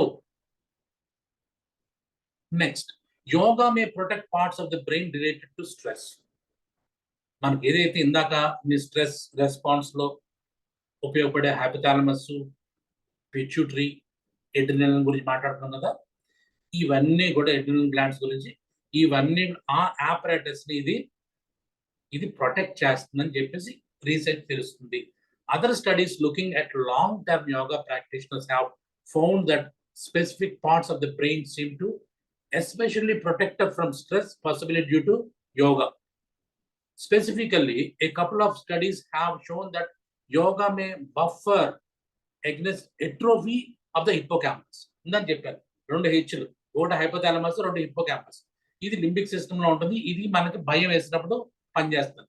సో మనం యోగులకి యోగా రెగ్యులర్ ప్రాక్టీస్ భయం తగ్గుతుంది. కారణం ఏంటంటే ఈ హిప్పో క్యాంపస్ ని ఎట్రోఫీ అంటే క్షీణించిపోవడాన్ని తగ్గిస్తుంది.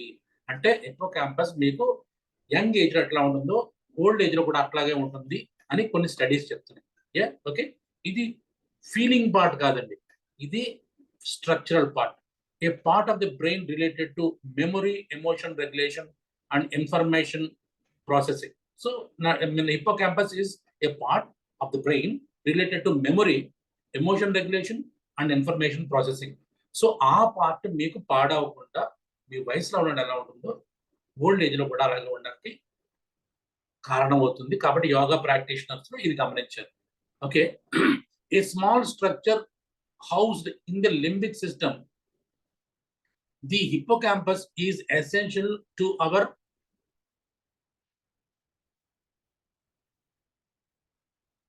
mood and experience of the world.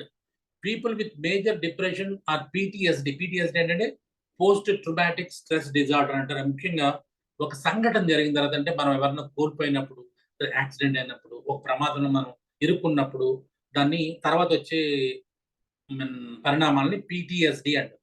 PTSD, post traumatic stress disorder అంటారు. ఫర్ ఎగ్జాంపుల్, హ్యావ్ స్మాలర్ హిప్పోకాంపై, అర్థమవుతుందండి, దాన్ పీపుల్ వితౌట్ దీస్ కండిషన్స్. ఉదాహరణకు మనకు భయం వేస్తుంది, రెగ్యులర్ గా భయం వేస్తుంది, లేదంటే మనం బాగా ఆత్మీయులను కోల్పోయాం, లేదంటే మనకి ఒక సంథింగ్ లైక్ నో ఒక లైఫ్ పార్ట్నర్ మన నుంచి విడిపోయారు, లేదంటే సంథింగ్ లైక్ నో కొంత మనకి ఫైనాన్షియల్ డిస్టర్బెన్సెస్ వచ్చినాయి, జీవితంలో మేజర్ మేజర్ మేజర్ ఒక సంఘటన జరిగిన తర్వాత మనలో జరిగే పరిణామాలు అనుకున్నాం కదా, ఆ పరిణామాలు ఉన్నప్పుడు ఏం జరుగుతుందంట, మనకి హిప్పోకాంపై వాల్యూమ్ స్మాల్ అయిపోతుంది. గమనిస్తున్నారా? For example, have the PTSD have smaller hippocampi volume than people without these conditions. అంటే ఈ భయం రెగ్యులర్ గా, అంటే ఏ ప్రమాదాలు ఎప్పుడు ఎదుర్కొనే వాళ్ళు హిప్పోకాంపై చూసి ఒక భయానకమైన సిచ్యువేషన్ బయటకు వచ్చిన వాళ్ళు చూస్తే హిప్పోకాంపై అనేది వీళ్ళు చిన్నదైపోయింది. ఎవరికి? ఈ భయాందోళనకు లోనైన వాళ్ళకి. అలా కాకుండా ఇది కాదు. Scientists believe that part of the brain can negatively impacted by stress. Stress shrinks it and hypothesizes those with smaller hippocampal volume may be at increased risk of developing PTSD. అర్థమవుతుందండి? Some antidepressants as well as exercise have also been shown to increase hippocampal volume. So ఎవరైతే ఇలాంటి ప్రమాదాల్లో ఇరుక్కుని, లేదంటే ప్రమాదకరమైన సంఘటనల్ని మనం ఊహించిన సంఘటనలు జీవితంలో జరుగుతాయో వాళ్ళ హిప్పోకాంపై చిన్నదైపోతుంది. ఎవరికంటే? పక్కోళ్ళ కంటే కూడా, అంటే ఈ ప్రమాదాలు లేని వాళ్ళ కంటే కూడా. ఇది మేబీ కొన్ని ఎక్సర్సైజ్ వల్ల, కొన్ని యాంటీడిప్రెసివ్ డ్రగ్స్ వల్ల తగ్గుతుంది, కానీ దీనికంటే యోగా చేసే వాళ్ళు ఇంకా బెటర్ రిజల్ట్స్ వస్తున్నాయి. వెరీ గుడ్, అది వీళ్ళు చెప్పారు. So in addition, A study found that long term yoga practitioners also benefited from decreased cortical thinning of the parts of the prefrontal cortex. Okay, an area of the brain related to emotional control, decision making and impulse control. This study looked at the number of cognitive failures as measured through the subjective questionnaires and volume of the PFC thickening. People who had more gray matter in the PFC report fewer cognitive failures, and yoga group showed more gray matter volume in the PFC than the cortical control group. ఎవరైతే యోగాను regular గా practice చేస్తున్నారో ఇందా చెప్పినట్టుగా వాళ్ళ grey matter ఎక్కువగా ఉంటుంది, especially pre frontal cortex. ఈ ప్రీ ఫ్రాంటల్ కార్టెక్స్ మన ఎమోషన్స్ కంట్రోల్ చేస్తుంది, డెసిషన్ మేకింగ్ ఇంప్రూవ్ చేస్తుంది, అండ్ ఇంపల్స్ కంట్రోల్. దీని మీద మనం ఇంపల్స్ కంట్రోల్ అంటే మనల్ని మనిషిగా, ఒక వ్యక్తిగా, ఒక మంచి వ్యక్తిగా, గొప్ప వ్యక్తిగా నిలబెట్టేది ప్రీ ఫ్రాంటల్ కార్టెక్స్. అది రెగ్యులర్ గా యోగా చేసే వాళ్ళలో చాలా బాగుంటుంది. దానికి ఏజింగ్ అనేది రావట్లేదని కూడా ఇంకో స్టడీ చెప్తుంది. దాన్ని బట్టి ఏంటంటే ఎలా చెప్తున్నారంటే గ్రే మ్యాటర్ పెరిగింది కాబట్టి. So showed more grey matter volume in the PFC than control group. Control group అంటే యోగా చేయని వాళ్ళకి అనమాట. సో ది ఇంప్లికేషన్ ఏమవుతుంది? Yoga may protect grey matter volume from declining in the particular region of the brain, regions associated with cognitive control, and this reduces the number of cognitive failures that yoga practitioners experience compared with control. yes. ఇది నేను ఇవాళ మీకు చెప్పదలుచుకున్నది. ఇక్కడి నుంచి మనం question ఆన్సర్స్కి వెళ్దాము.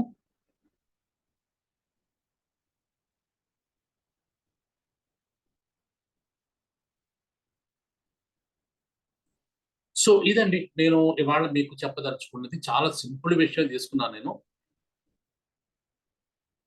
చిన్న రీసెర్చ్, పెద్దగా కాదు, కానీ బట్ ఇట్స్ వెరీ ఇంట్రెస్టింగ్. ఎందుకంటే ఇంత ముందు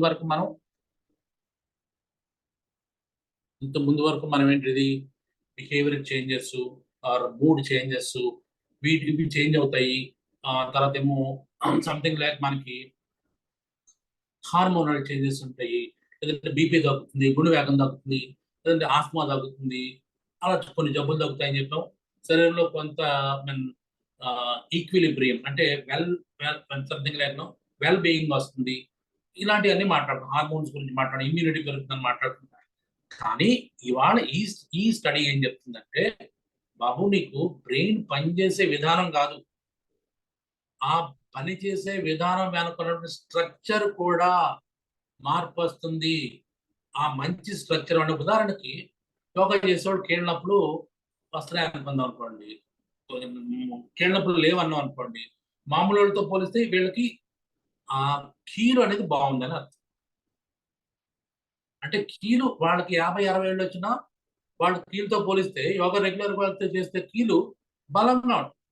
యాక్చువల్లీ వీళ్ళకి 50, వీళ్ళకి 50.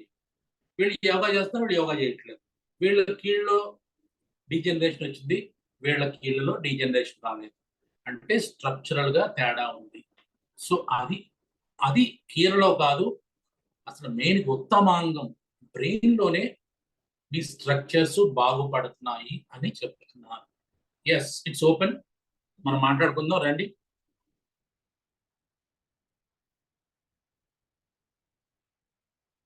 Questions please. ఇప్పుడు నేను మాట్లాడిన దాంట్లో డౌట్స్ ఉంటే అడగండి. ఆర్ ఈ ప్రాక్టీస్ రిలేటెడ్ అవ్వండి.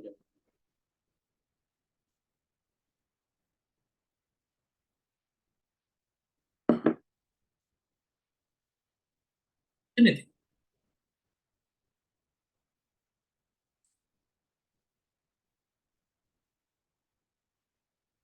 లేదా చంద్రశేఖర్ పాట పాడేస్తాను అంతేనా? జయ గారు వచ్చారా? జయ గారు వచ్చారు. మరి ఇంకనే మరి మీరు ముందు పాడండి. తర్వాత సుజాత కూడా పాటలు నేర్చుకుంటున్నారంటే ఈ మధ్యన ఆవిడ కూడా త్వరలో పాటలు పాడడం మొదలెడతారు. డౌట్స్ అడగండి ఫస్ట్. నమస్తే సార్. బాగుంది చెప్పు సార్. ఇది స్పెసిఫిక్ సిరీస్ ఆఫ్ అంటే ఆసనాస్, ప్రాణాయామ, మెడిటేషన్ స్పెసిఫిక్ గా ఏమైనా రీసెర్చ్ చేశారు లేకపోతే ఎనీ? అదే ఇందా ముందే చెప్పాను, క్రాస్ సెక్షనల్ స్టడీ అంటే ఏంటంటే అస్సలు యోగా చేయని వాళ్ళని ఒక గ్రూప్ పెట్టుకుంటున్నారు, యోగా లాంగ్ టర్మ్ రెగ్యులర్ గా చేసిన వాళ్ళు ఒక గ్రూప్ పెట్టుతున్నారు. వీళ్ళలో బ్రెయిన్ ని స్టడీ చేశారు. వీళ్ళ బ్రెయిన్ కంటే వీళ్ళ బ్రెయిన్ లో మార్పులు ఏంటి, పాజిటివ్స్ ఏంటి, నెగిటివ్స్ ఏంటి అని స్టడీ చేస్తారు. దీన్ని క్రాస్ సెక్షనల్ స్టడీ అంటారు. ఇది cross sectional study on especially brain structure, not brain function, brain structure. Yes. Thank you, sir. Any kind of yoga practice. అదే సార్, యోగా అంటే ఆసనాలు, ప్రాణాయామము, మెడిటేషన్ ఇవి కాకుండా కర్మయోగము, ధ్యాన యోగం, భక్తి యోగం ఉన్నాయి కదా సార్, వాటికి కూడా ఇది పనిచేస్తుందా?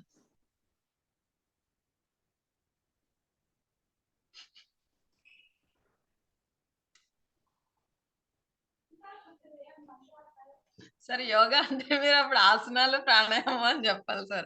మీరు యోగా అనేటప్పటికి నేను అవి కూడా పనిచేస్తాయా అని ఆలోచన వచ్చింది. ఒకసారి ఇది నేను ఆపేసి ఆయన ప్రకాశం గారు రికార్డ్ చేస్తున్నారు దీన్ని. ఆర్ లేదంటే నువ్వు సరిగ్గా అంటే నువ్వు body present mind absent number 1 అని నాకు అర్థం అవుతుంది. నేను మళ్ళీ చూపిస్తాను. చూపించినా నేను చదువుతాను అసలు ఇలా కాదు. అసలు నువ్వు నేనేం చెప్పానమ్మా? రీసెర్చ్ దేని మీద జరిగిందని చెప్పాను? రీసెర్చ్ చేసేవాళ్ళం. దేని మీద జరిగిందని చెప్పాను చెప్పు. దేని మీద జరిగిందని చెప్పాను చెప్పు. అంటే ఆసనాలు, ప్రాణాయామము, మెడిటేషన్ ఈ 3 చేసేవాళ్ళు. మరి దీంట్లో కర్మయోగం కానీ భక్తి యోగం ఏమైనా చెప్పారా? అంటే అవి కూడా యోగమే కదా! ఆట్ల వల్ల ఏముండదా అనే రీసెర్చ్. నువ్వు అడిగిన ప్రశ్న ఇది ఇలా అడిగావా? నీకు అదే ప్రతి అక్షరం జాగ్రత్తగా ఆచి తూచి అడగాలమ్మా అంట. ఈ జరిగిన రీసెర్చ్ అంతా postures, breathing exercise, meditation and ఇందాక మోహన్ అడిగాడు ఇది పర్టికులర్ సిరీస్ ఉందా? That is right word, right questioning. అలా కూడా భక్తి యోగం, కర్మయోగం, జ్ఞాన యోగం, నా బంధ యోగం, మట్టి మశానం యోగం అన్ని పెట్టేసుకుని దీనివల్ల వాళ్ళు రీసెర్చ్ చేసి మాట్లాడితే రీసెర్చ్ చేయిందని నేనేం చెప్తానమ్మా?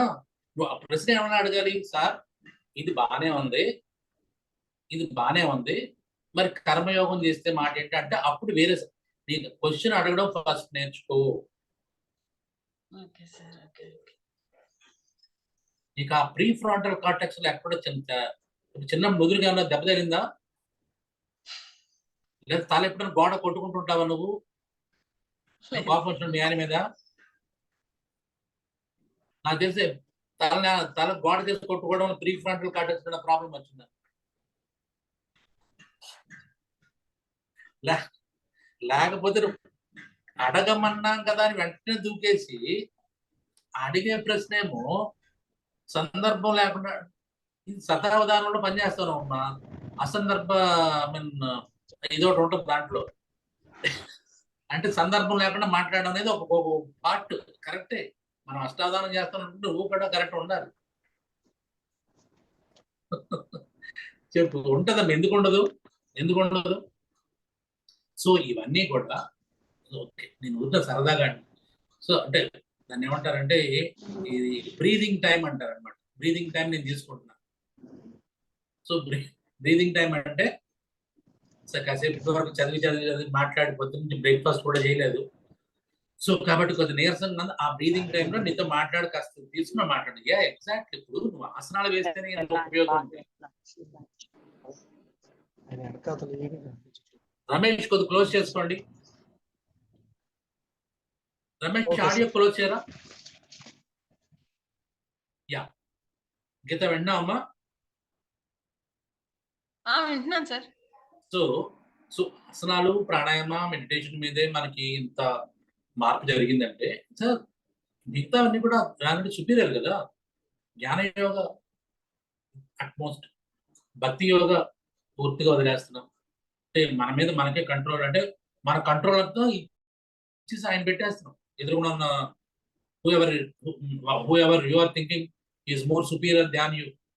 అది ఆత్మ, పరమాత్మ, దేవుడు నాకు తెలియదు, ఆయన మీద వదిలేస్తాను అంటే అది ఇంకా higher practice. Jnana yoga of course the toppest practice. So karmayoga okay, నా పని నేను చేసుకుంటూ వెళ్తాను. So that is also one of the. అంటే నీకు మనసులో ఆలోచనలు, భయము, ఉద్వేగం లేకుండా ఎక్కడైతే ఉంటుందో అది యోగా చేస్తున్నట్టే. మన మనసులో ఒక ఫోకస్ గా మనం పనిచేస్తూ భయం లోనవ్వకుండా, ఉద్వేగాలకు లోనవ్వకుండా, ఈ విధమైనటువంటి భావావేశానికి ఎక్కువ లోనవ్వకుండా ఉన్నాము. ఎంతసేపు మనం ప్రేమ, అభిమానం, ఆత్మీయతతో మనం నింపుకుంటున్నాము, ఆటోమేటిక్ గా బెటర్ రిజల్ట్స్ అన్నీ ఉంటాయి. ఇందాక నువ్వు జాగ్రత్త చదివితే దాంట్లో ఏమైనా anti depressants and physical exercise కూడా ఇదే రిజల్ట్ వస్తుందని ఇందాక ఉంది రీసెర్చ్ పేపర్లు.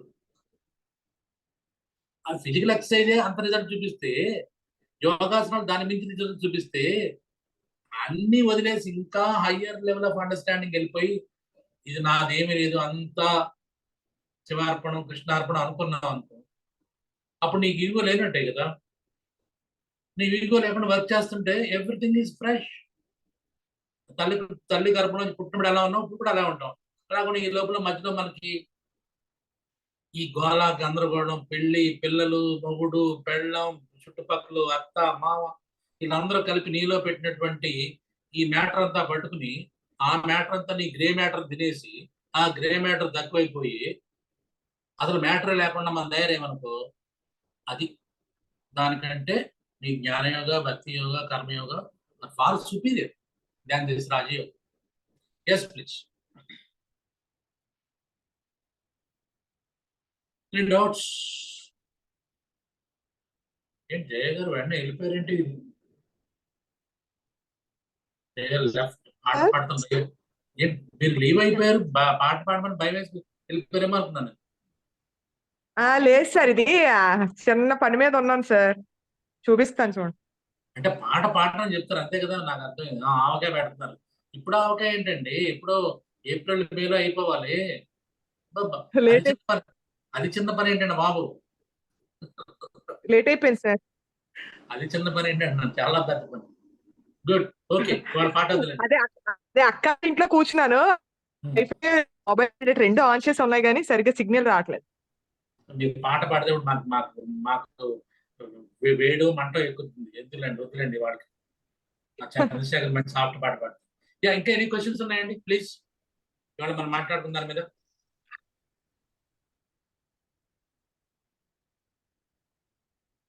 నమస్తే సార్, నేను కల్పనని. ఎవరు? కల్పన చెప్పండి అమ్మ. కొత్తగా జాయిన్ అయినట్టారు ఈ మధ్య కదా? ఈ మధ్య ఫస్ట్ నుంచి ఉన్నాను. చంద్రశేఖర్ గారు రెఫర్ చేశారు కదా? అవును సార్. చెప్పండి, ఏ ఊరమ్మ మీది? కాకినాడ సార్. కాకినాడ. ఓకే, చెప్పండి అమ్మ. అది మన రీసెంట్ గా సద్గురు జగ్గి వాసుదేవ్ గారికి బ్రెయిన్ లో ఇప్పుడు ఆయన అన్ని యోగా అది చేస్తారు కదా సార్, మరి అలా ఎందుకు జరిగింది అంటారు? చాలా అది క్వశ్చనబుల్ క్వశ్చనే కాదు యాక్చువల్. అంటే అది దాన్ని ఏమంటారు, అది ప్రశ్నే కాదు యాక్చువల్. ఆయనకు వచ్చిన ప్రాబ్లం ఏంటి, ఏమైంది చెప్పండి? బ్రెయిన్ లో ఏదో బ్లీడ్ అయిందని చెప్పారు. ఏమైంది పేరు చెప్పండి, ఏదో చదివారు కదా. What happened?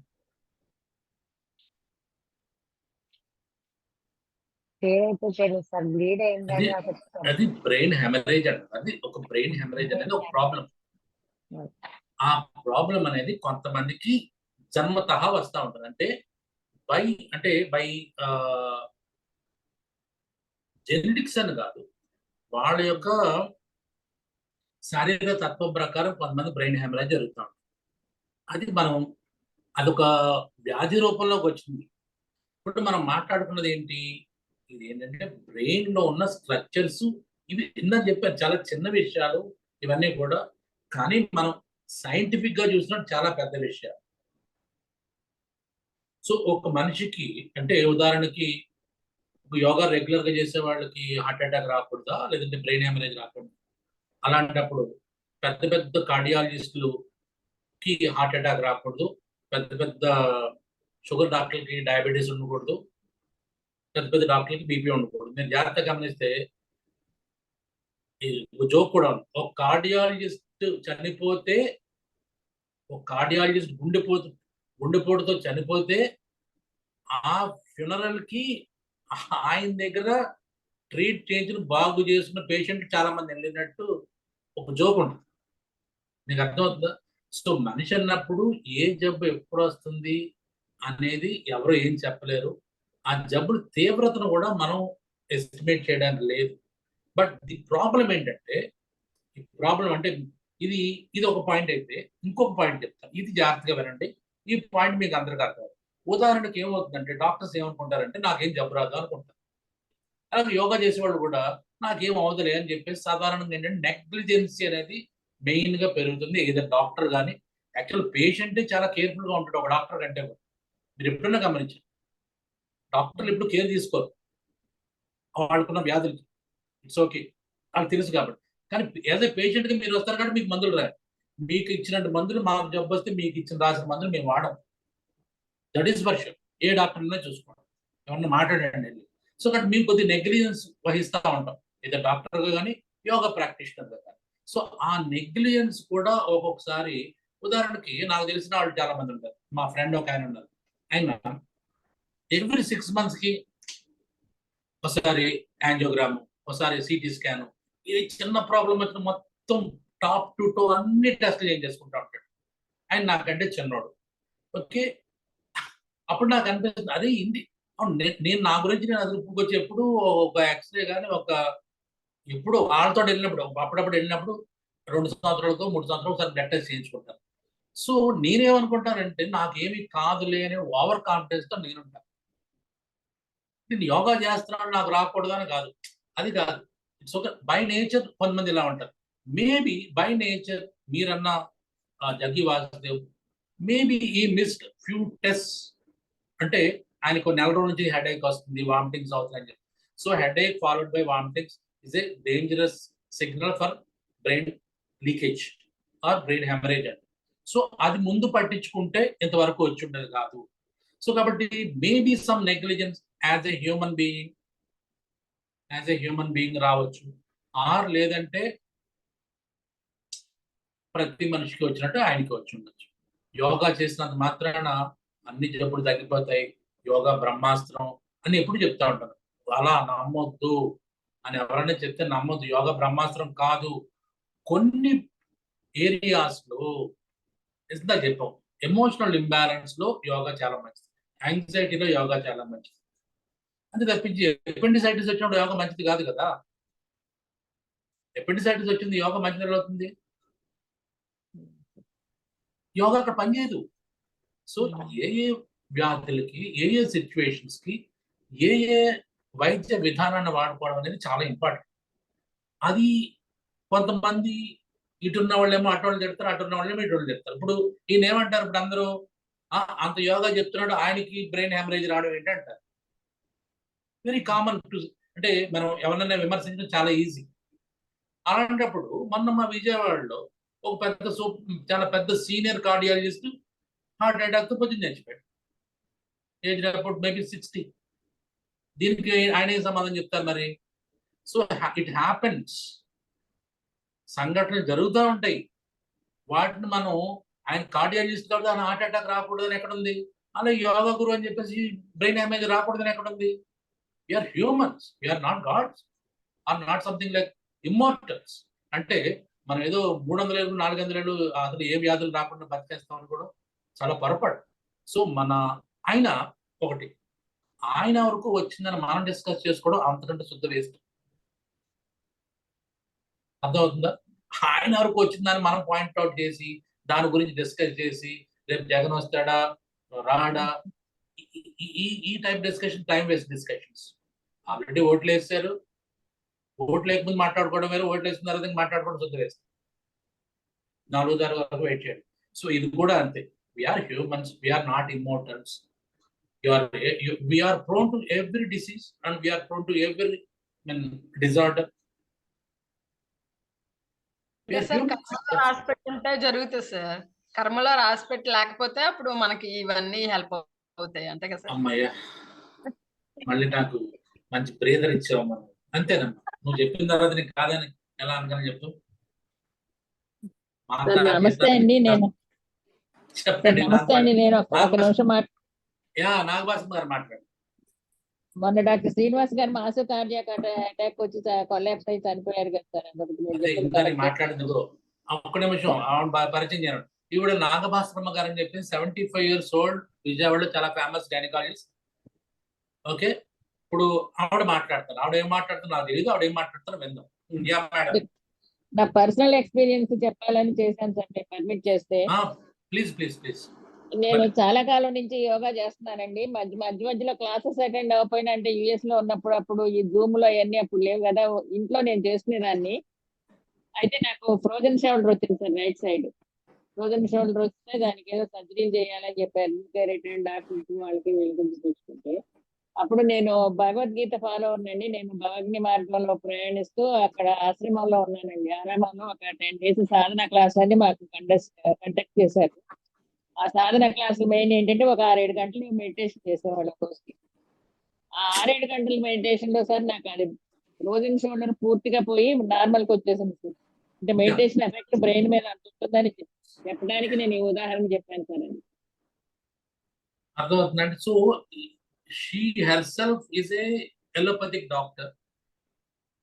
Is having some problem with her shoulder, that is called frozen shoulder. Frozen shoulder కి చాలా అంటే ఒకటి సర్జరీ చేయడం, రెండు ఏంటంటే లోకల్ కార్టిజోన్ ఇచ్చి దాన్ని మ్యానిపులేట్ చేయడం, ఇవన్నీ చాలా ఉంటాయి. ఎక్సర్సైజ్ చేయడం. సో ఆ ఏజ్ లో అంత కరెక్ట్ కూడా కాదు. ఆ ఏజ్ లో మళ్ళీ ఏం చేయడం లేదు. కానీ షీఈస్ టెలింగ్ ఆవిడేమి యోగాసనాలు వేయలేదు. మెడిటేషన్కి వెళ్ళి తగ్గిపోయిందంటే how can you explain? Exactly. అంటే మనకి తెలిసినవి కొన్ని, తెలియకుండా లోపల పాత్వేస్ అంటాం. ఆ పాత్వేస్ రకరకాల పాత్వేస్ లో జరిగి, నేను ఒకసారి నాకు ఇలాగే నాకు ఒక లాయర్ మా ఫ్రెండ్ ఒక ఆయన ఉన్నారు. ఆయన, సార్ నేను 3 నెలల పాటు ప్రాణాయామాకి వెళ్ళానండి. నేను ఇంతకు షటిల్ ఆడితే నాకు విపరీతమైన మోకాలు నొప్పి వచ్చేది. ఓన్లీ ప్రాణాయామం చేశాను ఒక రోజు 10 నిమిషాలు. నాకు 3 నెలల తర్వాత నాకు తగ్గిపోయింది. మళ్ళీ షటిల్ మామూలుగా ఆడేస్తున్నా అన్నారు. నాకు ఆయన చెప్పి 5 years బ్యాక్ పేషెంట్. నాకు అప్పుడు తెలియదు ప్రాణాయామాకి ఆయన అబ్జర్వేషన్ అయింది. ఎందుకంటే ఆయన అబద్ధం ఆడదు కదా. ఎలా తగ్గిందబ్బా నేను అలాగా ఎప్పుడో నాకు మెమరీలో ఉండిపోయింది. కానీ last 2 years back, maybe 3 years back నేను ఈ బాహ్య కుంభకం గురించి చదివినప్పుడు దాంట్లో ఏముందంటే బాహ్య కుంభకం అంటే something like no intermediate hypoxia, IHT intermediate hypoxia. ఆ ఇంటర్మీడియట్ హైపాక్సియా దాంట్లో osteoarthritis of knee joint తగ్గుతుందని చెప్పి దాంట్లో పాయింట్. స్టెమ్ సెల్స్ వచ్చి అంటే నాకు అప్పుడు ఆ జ్ఞానం లేదు, కానీ తగ్గింద నిదర్శనం ఉంది. ఈ నిదర్శనానికి ఈ జ్ఞానం నాకు సరిపోక నేను అప్పుడు వేరే కొట్టుపడలేదు, ఎందుకంటే ఆయన నమ్మదగిన వ్యక్తి కాబట్టి. నిజం కూడా కాదు. సో తర్వాత నాకు కోరిలేట్ చేసుకుని తర్వాత 3 సంవత్సరాల తర్వాత నాకు ఆన్సర్ దొరికింది.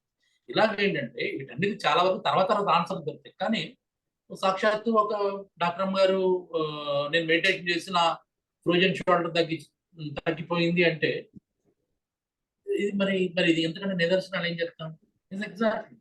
మేడం, థ్యాంక్ యూ అండి, మీరు మీ పర్సనల్ ఎక్స్పీరియన్స్ ని షేర్ చేస్తున్నారు. Thank you very much. Thank you sir. Sir ఇంకొకటి దీంట్లో అదిగో ఇంకొక డాక్టర్ గారు వచ్చారు. మన ఈయన ఇంకా పెద్ద ఆయన రవీంద్ర కుమార్ గారు అని చెప్పి. ఎస్ సార్, మీరు చెప్పండి. బ్లడ్ వెసల్ 500-600 millimeters తట్టుకుంటుంది pressure.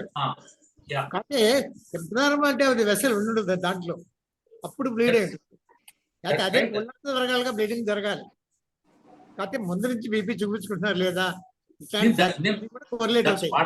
That's what I'm telling. ఇందా చెప్పింది డాక్టర్స్ అనేవాళ్ళు కొద్దిగా నెగ్లిజెన్స్. మీరు చెప్పాలి మరి నాకు, నేను అన్న నిజం కాదు. డాక్టర్ ఎప్పుడు నెగ్లిజెన్సే ఉంటుంది మాకు. ఎందుకంటే మీకు 10 మందులు రాస్తే మీరు 2 మందులు రావడానికి ఏం ఆడతామని అనిపిస్తా ఉంటుంది. అలాగే రెగ్యులర్ టెస్టింగ్ అనేది ఉంటే ముందే తెలిసి ఉండదు ఆయన చెప్పినట్టుగా. సో బ్లడ్ వెసల్ థిన్ అయిపోయి ఉంటుంది. అప్పుడు టెస్ట్ చేసి ఉంటే ముందే మనం ఏదైనా చేసి ఉండేవాడు. అట్లా చాలా మంది చెస్ట్ పెయిన్ రాగానే ఇది గ్యాస్ లేండి అంటారు. వాళ్ళంటే ఇష్యూ తీసుకుని హార్ట్ అటాక్ వచ్చిన చూస్తే వాళ్ళ సంవత్సరం వచ్చి నాకు ఇట్లా వస్తుందండి ఏదో వేసుకుంటానని అంటారు. అట్లా కదా, ఒకసారి ఎగ్జామిన్ చేయించుకుంటే దాన్ని బట్టి. Thank you. So this is how things happen. Yeah. So next please. So ఇది నాకు ఈ ప్లాట్ఫామ్ ఎందుకు ఇష్టం అంటే సోహమ్ టాక్స్ లో సో మనం ఏదైనా మాట్లాడుకున్నా కూడా ఒక ట్రాన్స్పరసీ ఉంటుంది అండ్ ఒక అథెంటిసిటీ తోటి మనం మాట్లాడుకోవచ్చు. ఒకవేళ నేను తప్పు మాట్లాడినా కరెక్ట్ చేయడానికి అదర్ సిస్టమ్ ఆఫ్ మెడిసిన్ నుంచి కొంతమంది అంటే సీనియర్స్ ఉన్నారు. Seniors who are practising yoga also they can better judges than me. నేను చెప్పేది ఏంటంటే నాకంటే వాళ్ళకి ఇంకా బాగా తెలుస్తుంది ఈ సిస్టమ్ ఎలా పనిచేస్తుంది అనేది. సో అందుకని ఈ ప్లాట్ఫామ్ నాకు ఎందుకు నచ్చుతుందంటే సండే సోహమ్ టాక్స్ లో. సో నేనేదో చెప్పేది నేను వాగడం మీరంతా నమ్మేయాలని లేదు. సో ఇలాంటి వాళ్ళు నాకు బ్యారీ అంటే సంథింగ్ లైక్ నో అప్పుడప్పుడు స్పీడ్ బ్రేకర్స్ కూడా నాకు ఉన్నాయని తెలిసి నేను మాట్లాడతాను. ఎందుకంటే నాకు నోటుకు వచ్చి నేను మాట్లాడాను ఎప్పుడు. I think, next please, any questions? Sir నమస్తే సార్. మోహన్ చెప్పు. సార్ అదే మనం ప్రణవ ప్రాణాయామం చేసినప్పుడు ఉమ్, ఎగ్జాక్ట్ గా అసలు ఎక్సలెంట్ సార్. అసలు టెక్నిక్ అయితే చాలా బాగుంది. అంటే ప్రతిరోజు కొత్త టెక్నిక్, కొత్తగా ప్రతిరోజు కొత్తగానే ఉంటుంది. మళ్ళీ హఠయోగ ప్రదీప్కి చదివినప్పుడు first chapter first lesson sir. అంటే ఫస్ట్ శ్లోక చదివితే అసలు మైండ్ బ్లాంక్ అయిపోయింది సార్. కరెక్ట్, అదే ఉంటుంది సార్ అదే అవును సార్, అవును సార్. నేను అది చదివిన తర్వాతే నేను ఈ ప్రాక్టీస్ వచ్చిన తర్వాత మళ్ళీ మాండవ్యోపనిషత్తు చదివి ఇదంతా చదివిన తర్వాత నాకు ఐడియా వచ్చింది ఇలా ఎందుకు చేయకూడదని చెప్పి. అవును సార్. Anyway, ఇప్పుడు అవును సార్. ఫస్ట్ శ్లోక ఒకసారి చెప్తాను సార్. ఒకసారి ఒక్క నిమిషం సాల్యుటేషన్ టు ద ఆదినాథ. మళ్ళీ మర్చిపోతాను. ఎలాగో ప్రణవ ప్రాణాయామం టాపిక్ వచ్చింది కాబట్టి రేపటి నుంచి morning 6:30, noon 11 o'clock, evening 7 o'clock కి minimum half an hour pranava pranayama సాధన ప్రాక్టీస్ ఉందండి. కొంతమంది ఆల్రెడీ మేము పే చేసి జాయిన్ అయ్యారు. మిగతా వాళ్ళు కూడా జాయిన్ అవ్వడానికి ట్రై చేయండి. It's a good practice. మళ్ళీ చెప్తున్నాను, అంటే ఇలాంటి ప్రాక్టీస్ ప్రస్తుతానికి నేను లాస్ట్ 23 years నా ప్రాక్టీస్ లో కూడా ఇంత మంచి ప్రాక్టీస్ నా దగ్గర నుంచి రాలేదు. జాయిన్ అవ్వడం మీ ఇష్టం. నేను జాయిన్ అవ్వండి డెఫినెట్ గా నేను చెప్పను. That is up to you. కొంతమంది జాయిన్ అయ్యారు, మిగతా వాళ్ళు ట్రై చేయండి. Yeah, yes please. బాగుంది, చెప్పాము సార్. అది ఫస్ట్ చాప్టర్ ఫస్ట్ది చెప్పారు సార్. ఆసన గురించి చెప్పిన ఆసన అంటే స్టార్టింగ్ పోయమే salutation to Adinatha who expounded the knowledge of hathayoga which like a staircase leads to the aspirants to the highest pinnacle of rajayoga. అంటే రాజయోగ కోసమే, అంటే అదొక ఫస్ట్ స్టెప్ అన్నమాట. అంటే హఠయోగ అన్నది ఫస్ట్ స్టెప్. అంటే ఆసనాలు ఇవన్నీ చేసేదంతా రాజయోగ కోసమే అనేసి. అంటే ఫస్ట్ మనం పతంజలి యోగ సూత్రాస్ లోని ప్రణవ అనేది హైయెస్ట్ ప్రాక్టీస్ సార్. అది ప్రణవ దాన్ని పట్టుకొచ్చేసి ఇక్కడ అంటే ఈ ప్రాక్టీస్ లోని కలిపి ఎగ్జాక్ట్ గా తీసుకురావడం అనేసి అది ఎక్సలెంట్ సార్.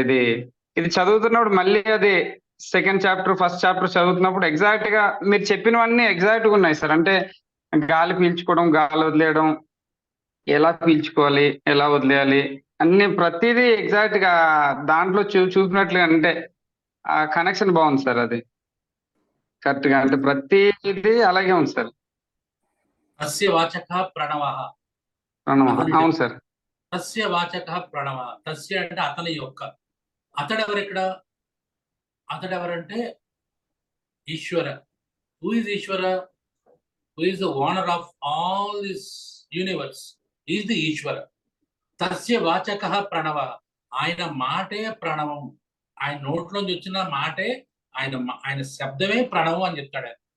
సో అంటే హైయెస్ట్ సుప్రీం సోల్ నోట్ నుంచి వచ్చినటువంటి శబ్దమే ప్రణవం అని పతంజలి చెప్పింది.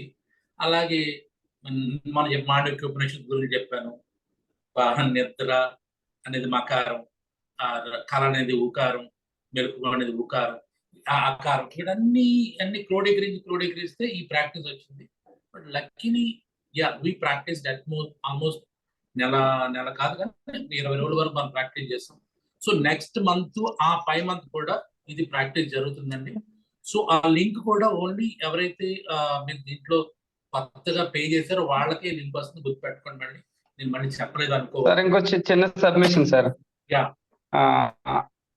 ఆసనాలు చేసే వాళ్ళు ఆసనాల గురించి మాత్రం చెప్తారు సార్. ఇప్పుడు మెడిటేషన్ చేసే వాళ్ళు ఇంకా ఆసనాల గురించి ఉంటుంది సార్. Only meditation. ఆసనాలు చేసే వాళ్ళు మెడిటేషన్ గురించి చెప్పరు, మెడిటేషన్ చేసే వాళ్ళు ఆసనాలు చెప్పరు. రెండు అసలు బాగా అంటే హిడెన్ లో ఉన్నది ఏంటంటే ప్రాణాయామ సార్. ప్రాణాయామ గురించి ఎవరు చెప్పరు. మేము ప్రాణాయామ చెప్తాము అనేసి, లేకపోతే ప్రాణాయామ గురించి ఏమి కాంపిటీషన్స్ ఉండవు, ఏమి ఉండవు. అంటే దేన్ని పట్టుకోవాలో దాని గురించి వదిలేస్తున్నారు సార్. అంటే హిడెన్ నాలెడ్జ్ అయిపోయింది సార్ ఇది. ఎగ్జాక్ట్. నేను చెప్పాను ప్రాణాయామ పరిచయం క్లాస్ లో ఇదే చెప్పాను. సో ఆసనాలు అందరూ చెప్తున్నారు, మెడిటేషన్ 10 మంది చెప్తున్నారు. అసలు ప్రాణాయామం గురించి ఎవరు చెప్పండి? అసలు ప్రాణాయామం అనేది చాలా ఎందుకు చెప్తున్నానంటే ఆసనాలు నీ బాడీతో నువ్వు చెప్పినట్టు చేస్తాయి, కానీ కొంత వయసు వచ్చిన తర్వాత ఆసనాలు వేయలేవు. అలాగే పక్క అడుగు వేసిన అంత పర్ఫెక్ట్ నువ్వు వేయలేవు. సో ఆసనాలకి కొంత నీకు ఇది ఉంది, అంటే కొంత పరిధి ఉంది. లిమిటేషన్స్. మెడిటేషన్ ఎవరికి తెలియదు, నేను క్లియర్గా చెప్తున్నా. మెడిటేషన్ చెప్పిన వాళ్ళు కూడా మెడిటేషన్ రాదు. నేను చాలా, ఎందుకంటే నేను మాట అంటే కొద్దిగా దాని వెనకాల ఆలోచించి నిర్ణయించిన మాట్లాడు. మెడిటేషన్ గురించి చెప్పాడు, మెడిటేషన్ రాదు, వాడు మెడిటేషన్లో ఎప్పుడు వెళ్ళి ఉంటాడు. కానీ మెడిటేషన్ గురించి విపరీతంగా మాట్లాడుతూ ఉంటాడు. నేను మాట్లాడేది నార్మల్ పీపుల్ గురించి, కర్మయోగుల గురించి నేను మాట్లాడలేదు. సో కానీ ఇది మెడిటేషన్ మనకు రాంది పట్టుకుంటాము, మనకి పరిధిలో మనం పూర్తిగా మన శరీరాన్ని ఉపయోగించి చేయలేని దాని గురించి ఇంపార్టెంట్ చేస్తాం. కానీ ప్రాణాయామం అనేది ఏంటంటే మీకు ఏం అవసరం లేదు, ఒక చెయ్యి లేకుండా పర్లేదు, ముక్కుంటే చాలు. ముక్కు లేకుండా ఎవడున్నాడు? ముక్కున్న ప్రతి వాడికి ప్రాణాయామ మనం యాజ్ పర్ ది టెక్స్ట్ వెళ్ళొచ్చు. ఆసన యాజ్ పర్ ది టెక్స్ట్ నువ్వు వెళ్ళలేవు, ఎవడే వెళ్ళాడు. 100 మార్కులు ఆసనాలు రావు. మెడిటేషన్ లో ఎప్పుడు 100కి 5 మార్కులు తప్పించి పెరగవు. మెడిటేషన్ చేసేవాడికి మార్కులు వేస్తే నిజంగా వాడికి ఈజీ పెట్టి మొత్తం ఈ ఆక్సిజన్ సాచురేషన్ ఇవన్నీ చూసామనుకోండి, వాడికి మెడిటేషన్ చేసేవాడికి కూడా 10 మార్కులు, 100 మార్కులు 10 మార్కులు కూడా రావు.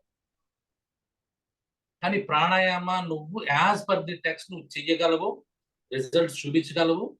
ఏ వయసులో ఉన్నా నీ మనస్థితి పరిస్థితి ఎలా ఉన్నా కూడా చేయడానికి వీలైనటువంటి ఒకే ఒక యోగ సంథింగ్ ప్రక్రియ ఈజ్ ప్రాణాయామం. ఎందుకంటే ముక్కు ఉంది, ఓకే, చెయ్యి ఉంటే మరీ మంచిది. ఒక ముక్కుతో పీల్చి 2 ముక్కుతో వదులు, ఆపు, తల కింద కొంచెం ఆపేసే, అయిపోయింది. There is the story. పూరక, రేచక, అంత కుంభక, బాహ్య కుంభక, ఈ 4 కదా. ఈ 4 మించి ఎక్కువ లేవు. వొకాబులరీ కూడా ఎక్కువ లేదు. చూడండి ఎంత ఈజియెస్ట్ సబ్జెక్ట్ ప్రాణాయామం. అలాంటి ఈజియెస్ట్ సబ్జెక్ట్ ని మనం నెగ్లెక్ట్ చేస్తున్నాము. ఇందాక మోహన్ అన్నాడు కూడా, ఎవరు దీని గురించి మాట్లాడరు, ఎవరు దీని గురించి ప్రాక్టీస్ చేయరు, ఎవరు దీంట్లో డీప్ గా వెళ్ళరు. కానీ మనకు అవకాశం వచ్చింది కాబట్టి మీరు ఉపయోగించుకోవడానికి ట్రై చేయండి. Yeah, next please Chandrashekar. Sir ఇంకొక చిన్న సబ్మిషన్ సార్. క్లాస్ లోనే నేను ఎంఏఓ చదివేటప్పుడు ఒకటి చెప్పారు, మామూలుగా బంధాలు, కుంభకాలు వీటి గురించి. ఇవి మీరు చేయలేరమ్మా, ఇవి ఎవరు చేయలేరు. బంధాలు, కుంభకాలు ఎవరు చేయలేరమ్మా. జస్ట్ మనం క్లాస్ లో నేర్చుకోవడం, అంటే తెలుసుకొని ఎగ్జామ్ లో రాయడం వరకే. అంటే అసలు కుంభకాలు అసలు హైయెస్ట్ ప్రాక్టీస్. అంటే నా నాలెడ్జ్ ప్రకారం, అంటే ఇప్పుడు దాకా ఎన్నో తిరిగి చూసాను. ఇంత డెప్త్ గా రావడం అన్నది అల్టిమేట్ సార్. అసలు అల్టిమేట్. 20 years నుంచి చూస్తున్నాను. అంటే ఒక 20లోనే 18 years ఆసనాల్లోనే గడిపేసాం సార్. అంటే తెలిసిన నాలెడ్జ్ తెలిసినా అది తెలియట్లేదు సార్. ఎగ్జాక్ట్గా ఇప్పుడు మీరు స్టెప్ బై స్టెప్ చెప్పడం అన్నది ఎక్సలెంట్ సార్. అసలు కుంభకాలు వేయాలంటే ఫస్ట్ ఏం చేయాలి? ఫస్ట్ అసలు ఊపిరిని కంట్రోల్ చేసుకోవాలి.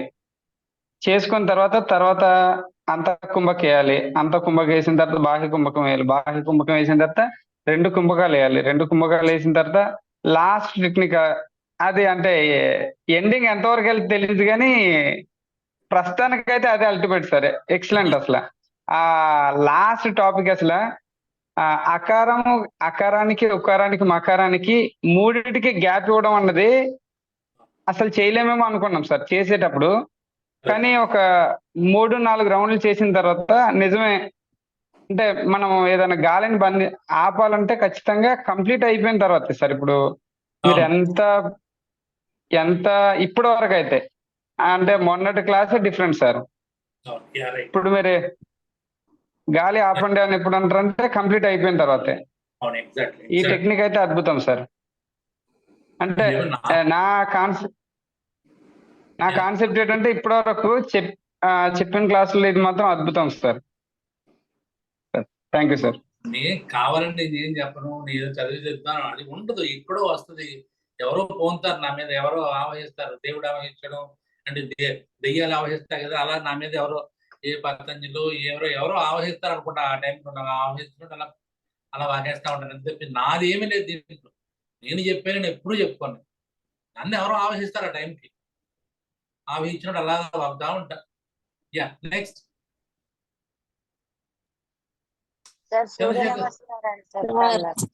ఉండండి, ఎవరో మాట సూర్య నమస్కారం గురించి మాట్లాడు. యా ఎవరు కల్పన ఎవరండి? కల్పన కల్పన గారు సూర్య నమస్కారం.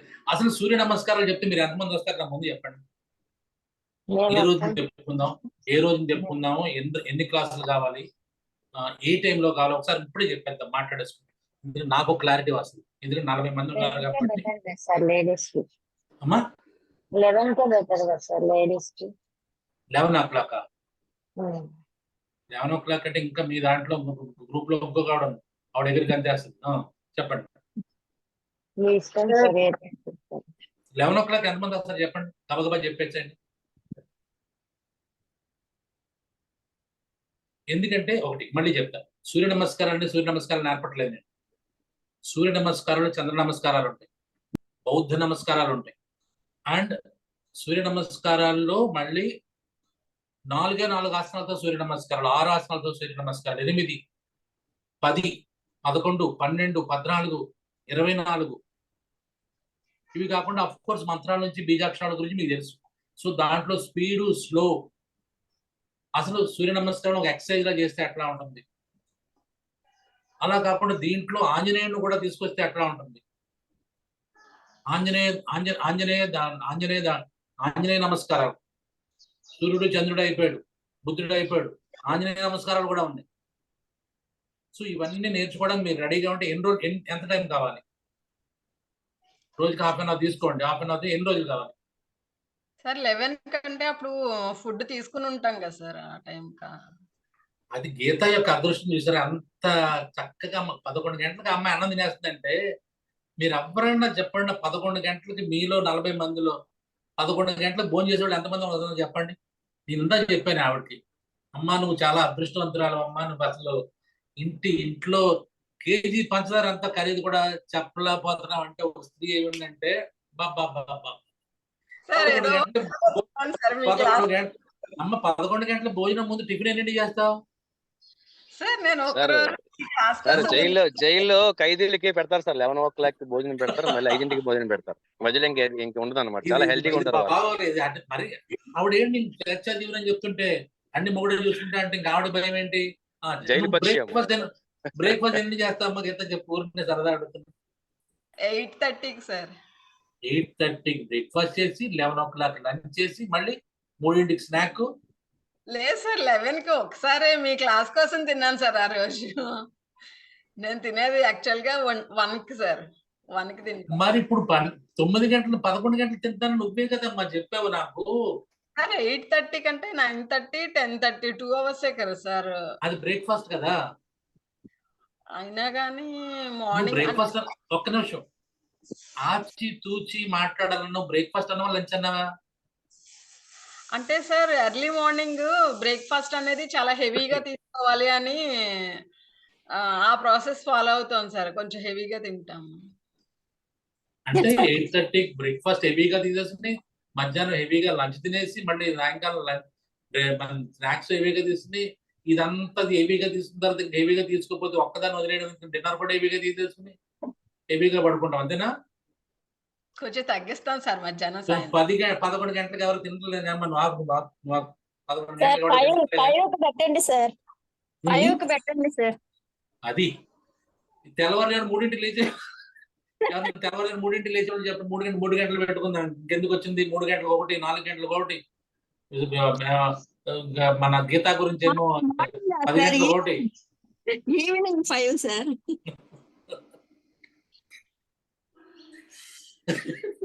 5కి చేయకూడదు సూర్య నమస్కారాలు. అమ్మ బాబాయ్ అదిగో అసలు అవనగడ్డ ఇద్దరు మాధవలతలే. అక్కడ 5 గంటలు పెట్టాలనేది మాధవలతే, ఆవిడ కావాలి మాధవలత. ఇప్పుడు మా అవనగడ్డ మాధవలత గారేమో 5 గంటలు చేయకూడదు. ఏ మాధవిలత, బి మాధవిలత. అది కూడా చూడండి, ఏ మాధవలత బి మాధవలత. అబ్బా ఏం కుదరదు. లేదులేండి 11 o'clock పెట్టుకుందాము. 11 o'clock పెట్టుకుని జస్ట్ ఒక మేబీ మండే, అదే మండే ఈ మండే కాదు, ఒక మండే నుంచి ఫ్రైడే వరకు పెట్టుకుందాం. సో 45 minutes ప్రోగ్రామ్, ఆ మ్యాక్సిమం 1 hour ప్రోగ్రామ్ పెట్టుకుని. సో కానీ మీరు కరెక్ట్ గా చేస్తున్నారో లేదో ఎలా చేస్తుంది నాకు అనేది ఒక డౌట్. ఎందుకంటే మీరు అందరూ బుర్రకాలు రాణులు కదా అందరూ. అందరూ బురకాలు వేసుకుంటా ఉంటారు, ఎవరు కనిపించరు. సో నిజంగా నేను ఆన్ చేయమని నేను ఎప్పుడు అడగను. సో కాబట్టి మీరు ఎలా కరెక్ట్ ఎలా చేస్తున్నారు ఎలా తెలుస్తుంది నాకు, అది మీరు ఆలోచించుకోండి, అది నేను ఇప్పుడు చెప్పను. సో కాబట్టి నేను 11 పెడదాం. 11 పెట్టి ఒక 1 స్వాతి వచ్చింది ఇవాళ. స్వాతి ఎక్కడ మిస్ రాలేదు సార్. వచ్చాను సార్, ఇప్పుడే వచ్చాను. చెప్తే స్వాతి వచ్చింది, అక్కడ ఉంది కదా. ఇప్పుడే సార్ ఒక్కసారి నేను సాంగ్ పడేసి వెళ్ళిపోతాను, క్యాంపెయిన్ లో ఉన్నాను నేను. ఎవరి గోళ వాడదని చూసారా, ఎవరు దావలేదు. ఆవిడేమో పక్కన ఆవకాయ, ఈవిడేమో పక్కన ఆవిడ 9 గంటల నుంచి 11 గంటల లంచ్ తినేస్తానంటది. ఆవిడేమో ఆవిడేమో నాకు 5 గంటలు చెప్పంట, ఇంకొకడేమో 3 గంటలు పెట్టమంట. చెప్పండి ఎప్పుడు ఏ పాటలు పడుతున్నాం కాబట్టి కొంత రిలీఫ్ కోసం మీకు. అది కూడా ఒక ఇమిటేషన్ సాంగ్ కూడా, సింగర్ కూడా మహమ్మద్ రఫీ గారిని మేము మీకు పరిచయం చేస్తాం. ఓ ప్రియతమా ప్రియతమా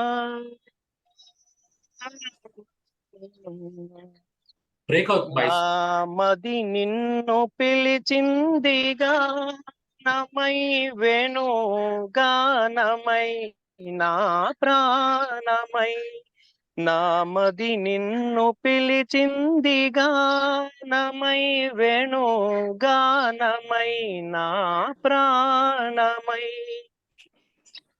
ఎవ్వరివో నీవు నేనెరుగలేను, ఏ పేరున నిన్ను నే పిలువగలను, ఎవ్వరివో నీవు నేనెరుగలేను, ఏ పేరున నిన్ను నే పిలువగలను, తలపులలోనే నిలిచేవు నీవే, తలపులలోనే నిలిచేవు నీవే, తొలకరి మెరుపుల రూపమై, నామది నిన్ను పిలిచింది గానమై వేణు గానమై నా ప్రాణమై,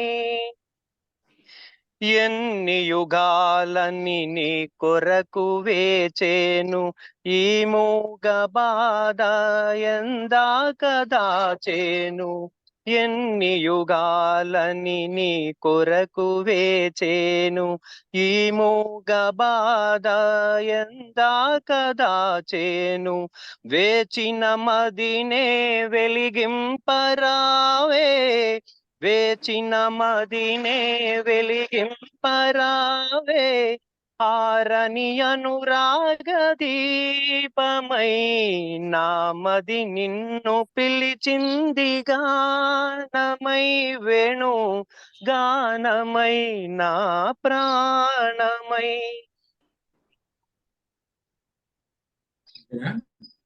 thank you sir, thank you. Very good, very good, very good, nice. దాంట్లో ఎక్కడ తొలకరి ఏంటది, మధ్యలో పాట ఉంది చంద్రశేఖర్. తొలకరి మెరుపుల రూపమై. Okay, right right. తొలకరి మెరుపుల రూపం అంటే అక్కడ ఆయన ఉద్దేశం ఏముంటది కవి హృదయం? తొలకరి అంటే చినుకులు. తొలకరి మెరుపుల రూపమై, తొలకరి మెరుపుల రూపమై అంటే అక్కడ కవి హృదయం ఏమై ఉండాలంటే, మన గీత అడుగుతుంది ఏమై ఉంటుంది, మీకెలా తెలిసిన అడుగు ఏమై ఉండాలి అంటే, సో తొలకరిలో వచ్చినటువంటి మెరుపులు, మనకి మెరుపులు ఉంటాయి కదా, అంటే అవి క్షణికాలు అనమాట. అంటే బహుశా ఆ హీరోయిన్ ఎప్పుడు అలా కనిపించి అలా వెళ్ళిపోయి ఉంటది, అందుకని చెప్పేసి ఆ భావాన్ని అక్కడ వాడాడు అనమాట. తొలకరి మెరుపుల రూపమే అంటే just she came and she went just like a flash అంటారు కదా, అది అయి ఉండాలి. Okay, thank you very much. ఇంకా పాడతారా? Thank you. రేపటి నుంచి మళ్ళీ మన క్లాస్ మామూలేనండి. Okay, see you next time. Have a nice time. Thank you very much. Thank you sir. Thank you. Sir, thank you very much sir. Thank you. Thank you sir.